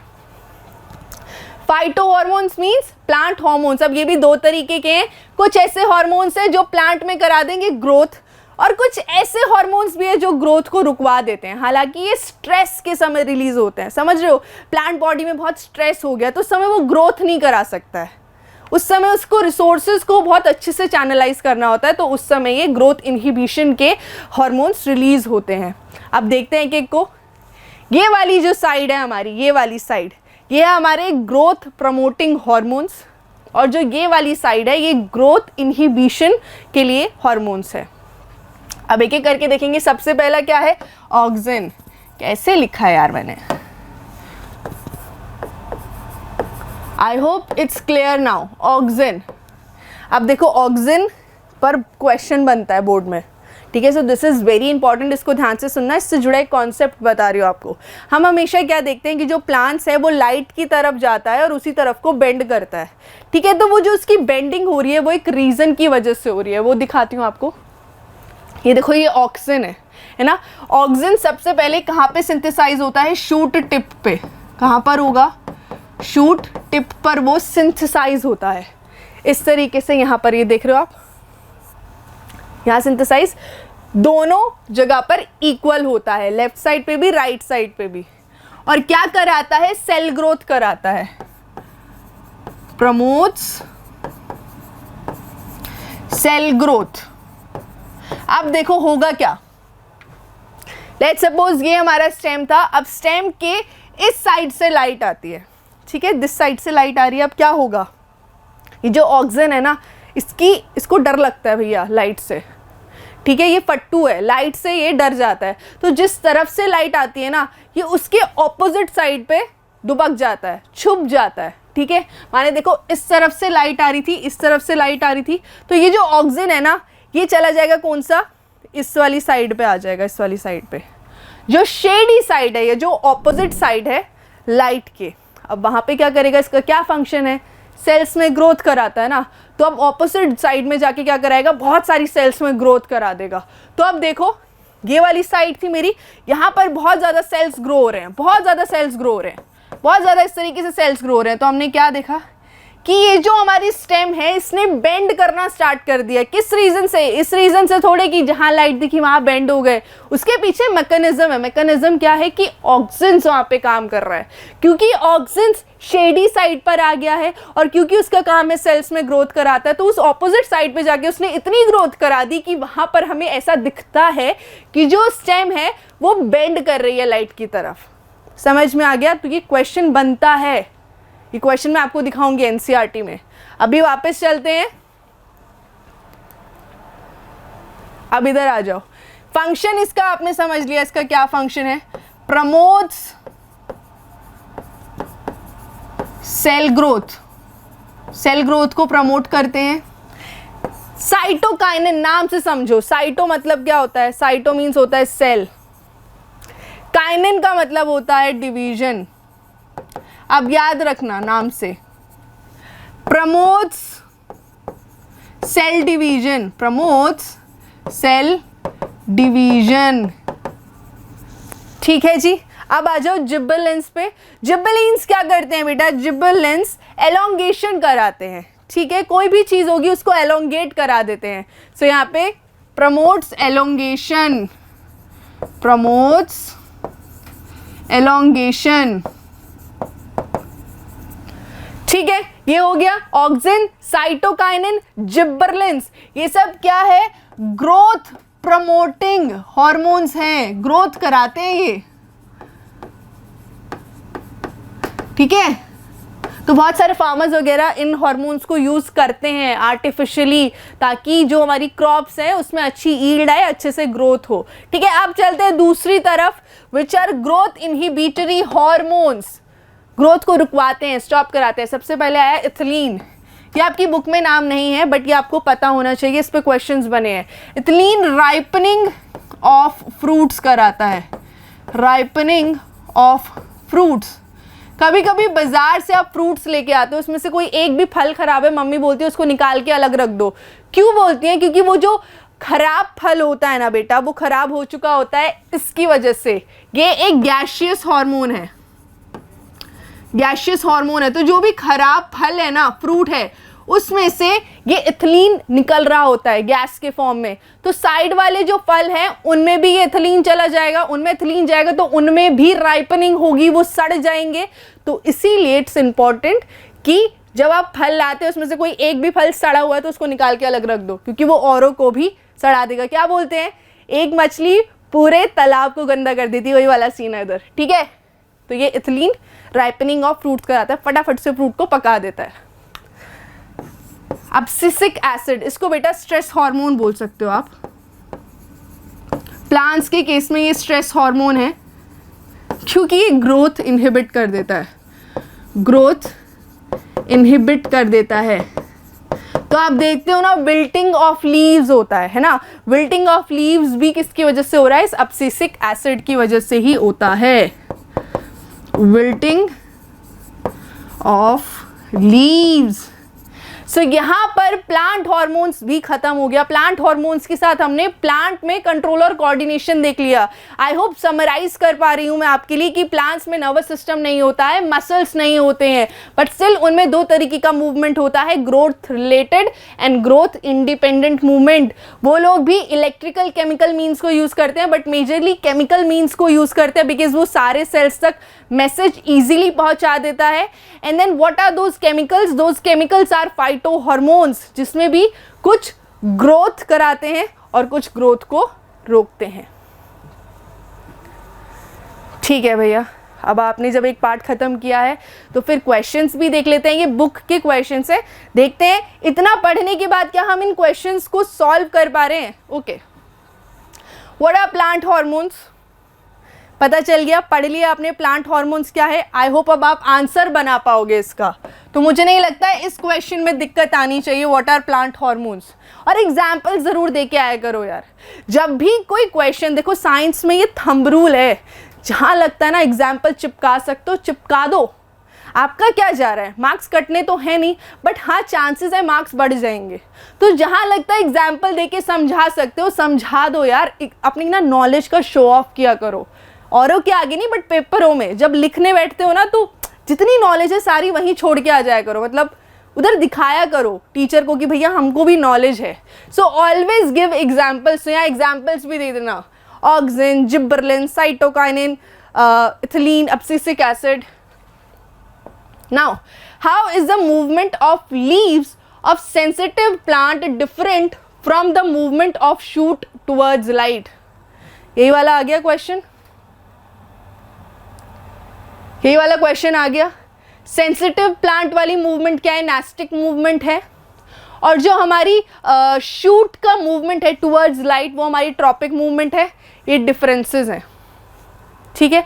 वहाँ पे बस स्टिमुलस ऐड कर देना कि जो सेंसिटिव प्लांट है, जो सेंसिटिव प्लांट है यहाँ पर, जो सेंसिटिव प्लांट है उसका स्टिमुलस टच था, और जो यहाँ पर शूट टुवर्ड्स लाइट वाली मूवमेंट है उधर स्टिमुलस लाइट है। एक पॉइंट और ऐड हो गया अपना, ठीक है। Now give an example of plant hormone that promotes growth. Auxin, gibberellin, cytokinin, कुछ भी दे दो। How do auxins promote the growth of tendril around a support? अभी पढ़ा आपने, अभी पढ़ा इस चीज को। ये वाली चीज होती है कि जैसे ही कांटेक्ट में आएगा, ठीक है, जैसे ही कांटेक्ट में आएगा जो हमारा टेंड्रिल है किसी भी चीज के, वहां पर से ऑक्सिन्स जाकर दूसरी तरफ ऑपोजिट साइड चले जाएंगे, और क्योंकि जब वो दूसरी साइड जाएंगे तो दूसरी साइड में वो रैपिड ग्रोथ कराएंगे। उस रैपिड ग्रोथ की वजह से ऐसा लगता है कि एनसर्कलिंग हो रही है। तो ये बहुत इंपॉर्टेंट क्वेश्चन है, प्लीज इसको देख लो। This is really very important question. Sorry, not this one, अरे यार, नॉट दिस वन, ये वाला नहीं है, ये वाला है। Very important question. नाउ ये मैंने आप लोगों को होमवर्क देना है, ये होमवर्क है आप लोगों के लिए कि ऐसा एक्सपेरिमेंट आप लोग डेमोन्स्ट्रेट कर सकते हैं जहां पर आपको क्या करना है, हाइड्रोट्रोपिज्म दिखा रहा है। ट्रॉपिक मूवमेंट है जिसमें स्टिमुलस क्या होना चाहिए, पानी। तो यहाँ पे रूट्स के साथ के एक्सपेरिमेंट होगा, ठीक है। रूट्स के साथ आप शो करेंगे कैसे कि जो रूट्स हैं वो हमेशा पानी की तरफ ही बढ़ती हैं। इसका बहुत बेहतरीन एग्जाम्पल है डिजर्ट प्लांट्स। आप जब डिजर्ट में जाते हो तो डिजर्ट प्लांट की जो रूट्स हैं बहुत डीप तक जाती हैं। क्यों? बेचारी वो ग्राउंड वाटर को ढूंढते ढूंढते बहुत डीप में चली जाती हैं, ठीक है। सो ये तो बस एक एग्जाम्पल था, बट यहाँ पर आपको क्या करना है, एक्सपेरिमेंट पूरा डेमोन्स्ट्रेट करना है। अब बचा है last part, human endocrine system बचा है, इसको देखेंगे और इस चैप्टर को भी खत्म कर लेंगे, ठीक है। तो 5 मिनट का ब्रेक ले लो, ठीक है। ठीक है, क्लास फिनिश करेंगे। लास्ट पार्ट बचा है हमारे चैप्टर का, which is hormonal control in animals. ठीक है, तो अब एक सिचुएशन इमेजिन करो कि कोई स्कैरी सिचुएशन है, कोई टेंस सिचुएशन है। उस केस में आप जनरली क्या करोगे? या तो आप वहाँ पर खड़े होकर सोचोगे कि लड़ा जाए, या तो आप सोचोगे कि पतली गली से निकल लिया जाए। यही दो ऑप्शन आपके पास होंगे, है ना। अब कुछ भी ऑप्शन आप चूज करो, चाहे आप वहाँ पर लड़कर खड़े होकर लड़ो, डटकर लड़ो, या तो वहाँ से निकलो, भागो। उन दोनों ही केसेस में बहुत ज़्यादा एनर्जी लगने वाली है और आपके बहुत सारे जो बॉडी के पार्ट्स हैं उनकी इंटीग्रेटेड एक्शन से आप रिस्पॉन्स देने वाले हो, है ना। ऐसा होने वाला है। तो देखो ये चीज़ समझो।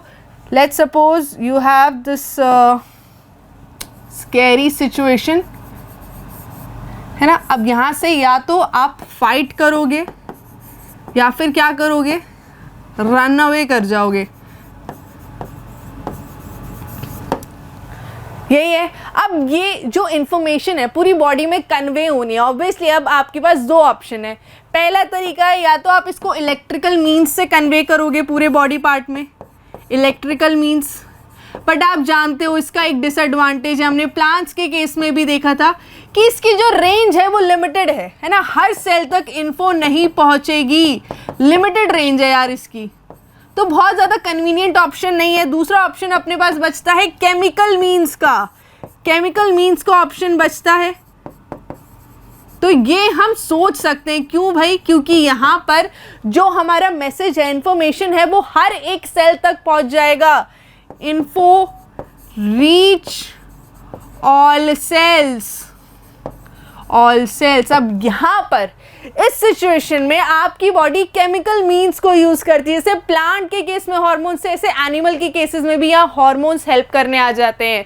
यहाँ पर अगर मैं बात करूँ स्पेसिफिकली इस स्कैरी सिचुएशन की, तो यहाँ पर आपकी बॉडी में रिलीज होता है हार्मोन एड्रेनलिन। क्या नाम होता है इसका? एड्रीनलिन। एड्रीनलिन कहाँ पर होता है ये? आपकी किडनीज होती है यहाँ पर, इधर किडनीज होती है। किडनीज के ऊपर ढक्कन बन के बैठा होता है क्या? Adrenal gland. तो एड्रिनल ग्लैंड से रिलीज होता है ये हार्मोन, जिसका नाम क्या है? एड्रेनलिन। अब देखो पुरानी सिचुएशन पे आ जाओ। चाहे तो लड़ोगे, चाहे तो भागोगे। दोनों सिचुएशंस भले बहुत अलग है, बट अगर इसकी तैयारी कर रही है ना बॉडी को, तो कुछ बेसिक कॉमन चीज़ें हैं जो बॉडी कर सकती है। और वही होता है जब एड्रेनलिन रिलीज होता है आपकी बॉडी में। तो देखो क्या क्या उसके आफ्टर इफेक्ट्स होते हैं जब एड्रेनलिन रिलीज होगा। सबसे पहले आपकी हार्ट बीट बढ़ जाएगी यार। हार्ट बीट बढ़ेगी तो क्या है? ब्लड का सप्लाई बढ़ जाएगा, है ना। बट यहाँ पर बॉडी बहुत शातिर है आपकी। इस समय बॉडी ने हार्ट बीट तो बढ़ा ली, बट वो जो ब्लड सप्लाई है वो सिर्फ वहाँ पर देगी जहाँ पर ज़रूरत है बॉडी को। जहाँ पर ज़रूरत नहीं है वहाँ से वो ब्लड सप्लाई कम भी कर देती है। सो यहाँ पे blood supply reduce to digestive system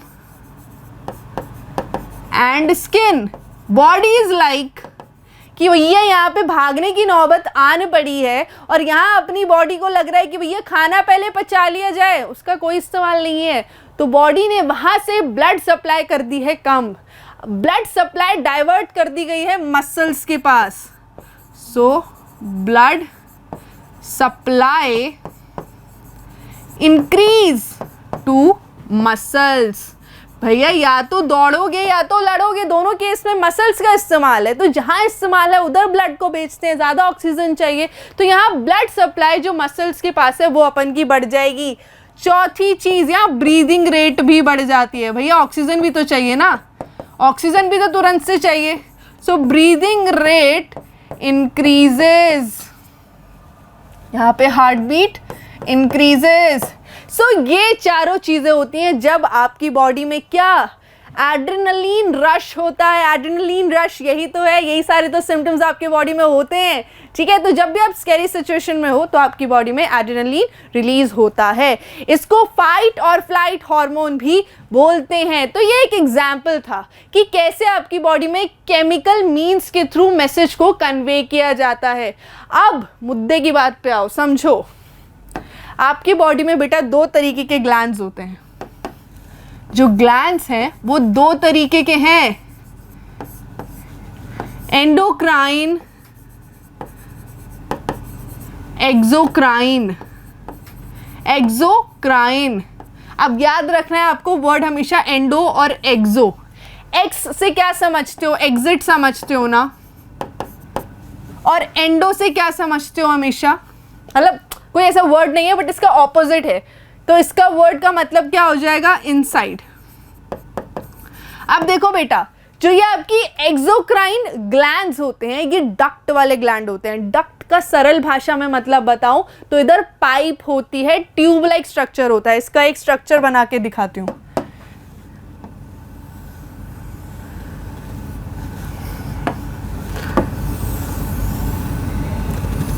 देखो, ये आपका मैंने एक स्वेट ग्लैंड बनाने की कोशिश करी है, जहां पर सेल्स कहाँ हैं? यहाँ ये सेल्स हैं, यहाँ ये सेल्स हैं। ये सेल्स यहाँ पर अपनी सिक्रीशन छोड़ते हैं, ठीक है? यहाँ पर सेल्स हैं तो सिक्रीट करेंगे कुछ, तो अपनी सिक्रीशन यहाँ छोड़ते हैं, और ये सिक्रीशन इस ट्यूब के थ्रू वहाँ पहुँचती है जहाँ इसको एग्जैक्टली पहुँचना है। डायरेक्टली अपने यहाँ पर टारगेट साइट पर पहुँचती है, टारगेट पर पहुँचती है। तो ये जो स्ट्रक्चर दिख रहा है बेटा आपको, इसी को डक्ट बोलते हैं या इसी को हम ट्यूब बोल देते हैं। तो ये जितने भी एक्सोक्राइन ग्लैंड्स है सबके पास डक्ट है, तो जो इनकी सिक्रीशन है डायरेक्टली टारगेट एरिया तक पहुंचता है डायरेक्ट। अब यहां समझो एंडोक्राइन के केस में, एंडोक्राइन के केस में ऐसी कोई डक्ट नहीं है। यहाँ पे क्या होंगे? ये हमारे इस तरीके से सेल्स होंगे, देखो ये इस तरीके से सेल्स हैं, इस तरीके से सेल्स है। अब ये सेल्स अपनी सिक्रीशंस छोड़ते हैं। कोई अब पाइप लाइक स्ट्रक्चर नहीं है, डक्ट लाइक स्ट्रक्चर नहीं है, बस पास में क्या होती है? ब्लड वेसल होती है। तो ब्लड वेसल के अंदर ये जो सिक्रीशन है ये चली जाती है। अब जहाँ जहाँ ब्लड जाएगा वहाँ वहाँ पर ये जो सिक्रीशन है, जो हार्मोन है, वो पहुँच जाता है। तो याद रखना, यहाँ पर जो हम बात कर रहे हैं एंडोक्राइन ग्लैंड्स की ही बात कर रहे हैं इस चैप्टर में। एक्सोक्राइन से कोई लेना देना नहीं है, ठीक है? यहाँ पे बात किसकी हो रही है? एंडोक्राइन ग्लैंड्स की होती है। और एंडोक्राइन ग्लैंड्स की जितनी भी सिक्रीशंस होंगी वो सब हार्मोन्स ही कहलाती हैं। तो जब भी बात हार्मोन्स की होगी तो वहां पर क्या याद रखना है कि एंडोक्राइन ग्लैंड ही होगा, जिसमें डक्ट नहीं है, जिसकी जो सिक्रीशंस हैं, जो कि हार्मोन है, वो सीधा ब्लड में जाती है, और जहां जहां ब्लड जाएगा वहां वहां पर ये हार्मोन को डिलीवर करता हुआ जाएगा। ये तो बात हो गई ग्लैंड्स की, एंडोक्राइन ग्लैंड्स की। अब देखो कितने एंडोक्राइन ग्लैंड्स आपकी बॉडी में है। ध्यान से देखो इस चित्र को, ध्यान से, बहुत इंपॉर्टेंट है। 11th-12th में बायोलॉजी लो ना लो, इतनी बायोलॉजी आपको आनी चाहिए आपके लिए, ठीक है? तो देखो इधर स्टार्टिंग करते हैं सबसे अपर पार्ट से। अपर पार्ट में ब्रेन होता है। ब्रेन में आपके 3 very very important glands present है। सबसे पहले hypothalamus, the big command, Interpol, समझ रहे हो? देन उसके नीचे उसका सेक्रेटरी पिट्यूटरी, जिसे हम मास्टर ग्लैंड भी कहते हैं। क्यों बोलते हैं? क्योंकि सारे ग्लैंड्स को कंट्रोल करता है पिट्यूटरी। बट पिट्यूटरी को जो कंट्रोल करे वही तो असली बॉस है ना, तो पिट्यूटरी को कंट्रोल करता है हाइपोथैलेमस। देन होता है हमारे पास स्पाइनियल ग्लैंड। ये तीनों ग्लैंड आपको ब्रेन में मिलते हैं। अब आ जाते हैं थ्रोट रीजन में, गले वाले रीजन में। तो यहाँ पे एक बटरफ्लाई शेप्ड ग्लैंड होता है जिसको हम बोलते हैं थायराइड, और उसी की बैक साइड पे हमारा एक और ग्लैंड होता है दैट इज पैराथायरॉइड, ठीक है? ये हो गई थ्रोट की बात। थ्रोट में सिर्फ 2 ग्लैंड्स प्रेजेंट है। अब आ जाओ चेस्ट रीजन में। हार्ट के ऊपर एक ग्लैंड प्रेजेंट होता है जिसे बोलते हैं थाइमस ग्लैंड, जो आपकी इम्यूनिटी के लिए बहुत इंपॉर्टेंट है। इसे थ्रोन ऑफ इम्यूनिटी भी बोलते हैं। देन एब्डोमेन में दिस रीजन, ठीक है, this region below your chest cavities abdomen. Abdomen में पैनक्रियाज प्रेजेंट है और एड्रीनल प्रेजेंट है। And then gonads, gonads means your sex glands, ठीक है? उन्हें गोनाड्स बोलते हैं। टेस्टिस एंड ओवरीज, ये भी हमारे एंडोक्राइन ग्लैंड्स में आते हैं। एक एक करके सबको देखने वाले हैं, ठीक है? सो यहाँ पर ये उनकी पोजीशनिंग भी हमने दिखा दिया आपको। अब देखो हाइपोथैलेमस की बात करते हैं, बट हाइपोथैलेमस की बात करने से पहले मैं यहाँ पर पिट्यूटरी की बात करती हूँ। देखो पिट्यूटरी के लिए आपको सिर्फ एक हार्मोन पढ़ना है, that hormone is growth hormone, growth hormone जिसे हम GH भी बोलते हैं। नाम से समझ रहे हो कि ये ग्रोथ कराता है, ठीक है। तो आपने देखा होगा कभी कभी कुछ जने बहुत छोटे रह जाते हैं, बोने जिन्हें हम बोलते हैं, या ड्वार्फ जिन्हें हम बोलते हैं, या फिर कुछ लोग खली जितने एकदम 7 फीट 7.5 फीट इतने, मतलब काफ़ी ऊंचे होते हैं, उन्हें हम टॉल या जायंट्स बोलते हैं, राइट। सो जब ग्रोथ हार्मोन प्रॉपर अमाउंट में सिक्रीट नहीं हो रहा है या तो वो कम हो रहा है, तो उस केस में क्या है, जो इंसान है वो छोटा रह जाता है, ड्वार्फ रह जाता है। और अगर यही ग्रोथ हार्मोन बहुत ज़्यादा अमाउंट में हो जाए तो वो क्या बन जाएगा, जायंट बन जाएगा। तो समझो हर चीज़ को, हर चीज़ की एक इम्पॉर्टेंस होती है यार। कुछ भी चीज़ एक्सेस में लोगे ना तो वो कभी भी अच्छी नहीं रहती, चाहे वो कितनी भी अच्छी चीज़ क्यों ना हो। आपको बादाम, अगर एक दिन में 30 बादाम खा लिए तो उसका कोई असर नहीं होगा, रोज़ 4 करके बादाम खाओगे ना उसका असर होता है। तो किसी भी चीज़ को एक्सेस में नहीं करना है, पढ़ाई को भी बहुत एक्सेस में नहीं करना है। आपकी लाइफ बैलेंस होनी चाहिए, फैमिली को भी टाइम देना है, खुद को भी टाइम देना है, उसी के साथ साथ अपनी स्टडीज़ को भी बैलेंस करना है। तभी आप कह पाओगे आगे चल के, जब बड़े होगे ना और पीछे अपनी लाइफ देखोगे तो लाइफ अच्छी लगेगी। ऐसा रिग्रेट नहीं होगा कि यार फैमिली को टाइम नहीं दिया या इस चीज़ में ही बहुत ज़्यादा इन्वेस्ट कर दिया। तो बैलेंस योर लाइफ, ठीक है। ज्ञान की बात खत्म, इधर आओ। तो यहाँ पर मैंने क्या बोला, ग्रोथ हार्मोन हमारे बोन्स पे एक्ट करता है और हमारी ग्रोथ कराता है, हाइट में बेसिकली इंक्रीज कराता है। अगर इसका अंडर प्रोडक्शन है, अंडर बोले तो कम, लेस, हाँ, उससे क्या होगा, उससे होगा ड्वार्फिज्म, आप छोटे रह जाएंगे हाइट में। और अगर इसका ओवर प्रोडक्शन होगा तो आप जायंट हो जाएंगे, ठीक है। जाइजेंटिज्म ये कंडीशन है, ठीक है, ये कंडीशन है gigantism and dwarfism. Over means too much. अच्छा, अब ये तो मैंने बता दिया पिट्यूटरी ग्रोथ हार्मोन रिलीज करता है, बट व्हाट अगर आपका जो पिट्यूटरी है ढंग से काम नहीं कर रहा है, प्रॉपर अमाउंट में ग्रोथ हार्मोन रिलीज नहीं करता है, सो यहाँ पर जो उसका बिग बॉस है वो आ जाता है यहाँ पे रोल में, ठीक है। वो क्या करता है, हाइपोथैलेमस यहाँ पर ग्रोथ हार्मोन रिलीजिंग फैक्टर ये रिलीज करता है बेटा, ठीक है, जो कि सीधा एक्ट करता है पिट्यूटरी पर और पिट्यूटरी से ग्रोथ हार्मोन रिलीज कराता है। तो हुआ ना उसका असली पिताजी, है ना। रिस्पेक्ट तो देनी है, बाप कोई नहीं बोलेगा, ठीक है। पिताजी मींस पिताजी, okay. Look here, so pituitary के हेड हैं, जो बॉस है वो हाइपोथैलेमस ही है। Hypothalamus growth hormone releasing factor release करेंगे तभी तो पिट्यूटरी ग्रोथ हार्मोन रिलीज करेगी, ठीक है। तो यहाँ पता होना चाहिए दोनों की लोकेशन ब्रेन में ही है और दोनों क्या रिलीज कर रहे हैं। बात कर रहे हैं पीनियल ग्लैंड की, ये भी ब्रेन में होता है, ठीक है। और ये क्या रिलीज करता है, मेलाटोनिन रिलीज करता है। ये आई एम रियली सॉरी, आपकी बुक में दिस इज नॉट गिवन, आपकी बुक में इसका डायग्राम गिवन है बट बहुत ज़्यादा डिस्क्रिप्शन नहीं दिया है। बट क्योंकि डायग्राम गिवन है बुक में तो अपने को थोड़ी सी रिसर्च करके यार थोड़ा सा एक्स्ट्रा पढ़ लेंगे तो नुकसान नहीं होगा, ठीक है। तो बस ये कुछ थोड़ा सा एक्स्ट्रा बता रही हूँ, इसको देख लो। मेलाटोनिन क्या करता है, आपकी स्लीप वेक साइकिल को रेगुलेट करता है। कितने बजे नींद आएगी, कब नींद से उठ जाओगे, ये रेगुलेट करता है मेलाटोनिन। हाँ, मेलानिन अलग है, मेलाटोनिन, ठीक है। आगे चलेंगे। थायराइड आपकी बॉडी का बहुत इंपॉर्टेंट हार्मोन है। आपने ना इसे सुना होगा कि लोग बोलते हैं यार मुझे थायराइड का बीमारी है, व्हाट इज एग्जैक्टली दैट। देखो, जो थायराइड ग्लैंड है ना आपकी बॉडी का मेटाबॉलिज्म रेगुलेट करता है। क्या करता है, बॉडी मेटाबॉलिज्म। अब बच्चे बोलेंगे मैम ये कहाँ से शब्द लेके आते हो आप, ये मेटाबॉलिज्म। देखो, सरल भाषा में बताऊं तो आपकी बॉडी में कितनी जल्दी कार्बोहाइड्रेट, फैट्स और प्रोटीन्स पच जाते हैं, टूट कर डाइजेस्ट हो जाते हैं। इसी को यहाँ पर बॉडी मेटाबॉलिज्म बोला गया है। ठीक है, तो आपका खाना कितनी जल्दी पच रहा है, कितने अच्छे से पच रहा है, वही बॉडी मेटाबॉलिज्म है। कौन रेगुलेट कर रहा है इसको? थायराइड। सोचो कितना इंपॉर्टेंट है। अगर खाना आपका ढंग से नहीं पच रहा है, आपके कार्बोहाइड्रेट, फैट, प्रोटीन ढंग से नहीं पच रहे हैं, तो बॉडी में इकट्ठा होना स्टार्ट हो जाता है, जिस वजह से आपको फैट गेन होता है। और इसका उल्टा भी होता है। अगर आपकी बॉडी में थायराइड बहुत ज़्यादा काम कर रहा है ना, बहुत ज़्यादा मेटाबॉलिज्म है आपका, बहुत हाई मेटाबॉलिज्म है, तो फिर क्या होता है उस केस में? कितना भी खाना खा लो, आप हमेशा पतले ही रहते हो।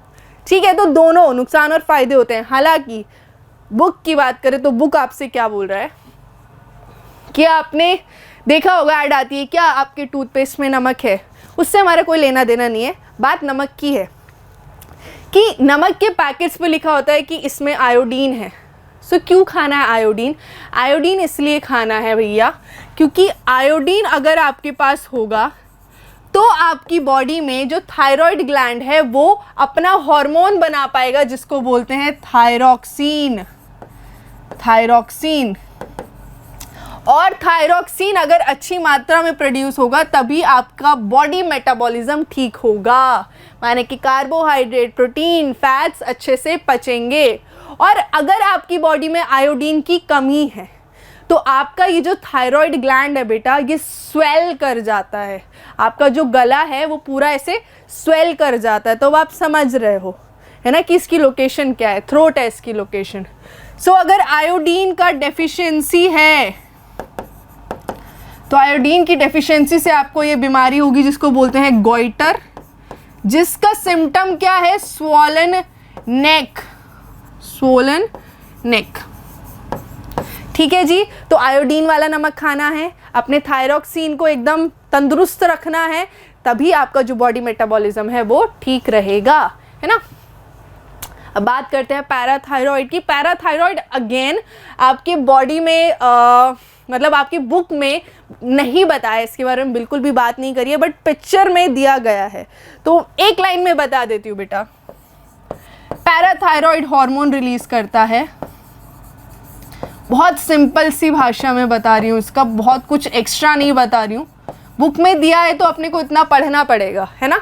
ये क्या करता है? कैल्शियम एंड फॉस्फेट लेवल को रेगुलेट करता है। कैल्शियम एंड फॉस्फेट लेवल्स हमारी बॉडी में रेगुलेट करता है।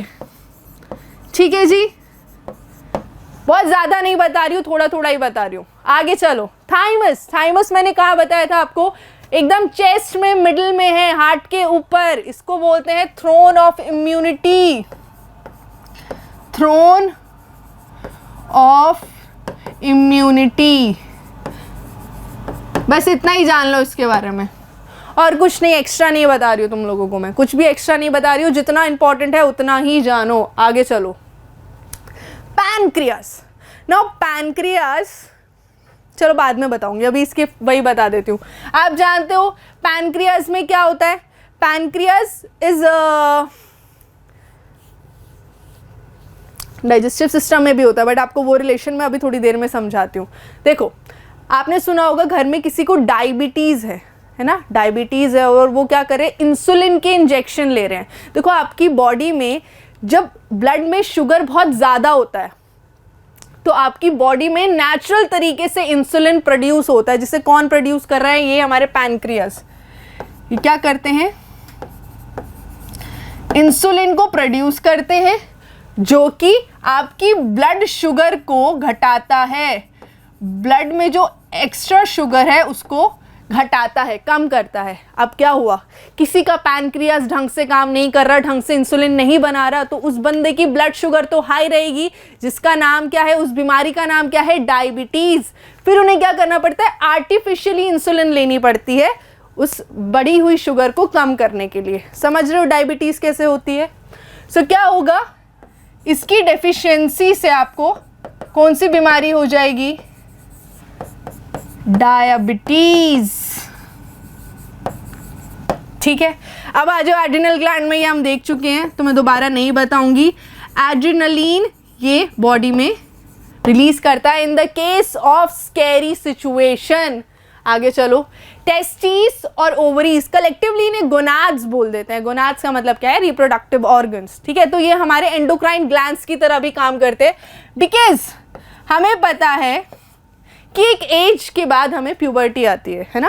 प्यूबर्टी से बहुत सारे सेकेंडरी सेक्सुअल करेक्टर्स हमारे डेवलप होते हैं, बहुत सारे चेंजेस बॉडी में आते हैं।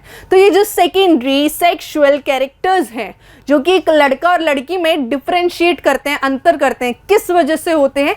इन सेक्स हार्मोन्स की वजह से होते हैं। टेस्टिस से रिलीज होता है टेस्टोस्टेरोन, ठीक है, और ओवरीज रिलीज करती हैं क्या?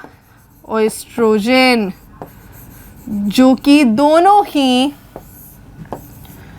सेकेंडरी सेक्सुअल कैरेक्टर्स डेवलप करने के लिए रिस्पॉन्सिबल हैं, ठीक है।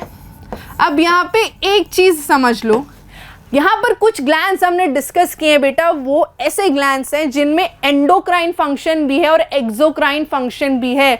उनको हम बोल देते हैं, उनको हम क्या बोल देते हैं? कंपोजिट ग्लैंड, कंपोजिट ग्लैंड, या फिर उनको हम बोल देते हैं हेटेरो ग्लैंड, हेटेरो ग्लैंड। इसके एग्जाम्पल्स क्या क्या हैं?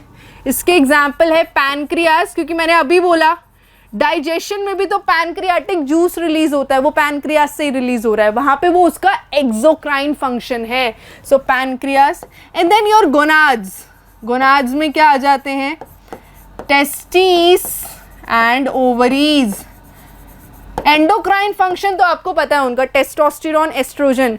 एक्सोक्राइन फंक्शन क्या होता है बेटा इनका? कि गैमीट्स भी प्रोड्यूस कर रहे हैं ना, स्पर्म्स और एग्स।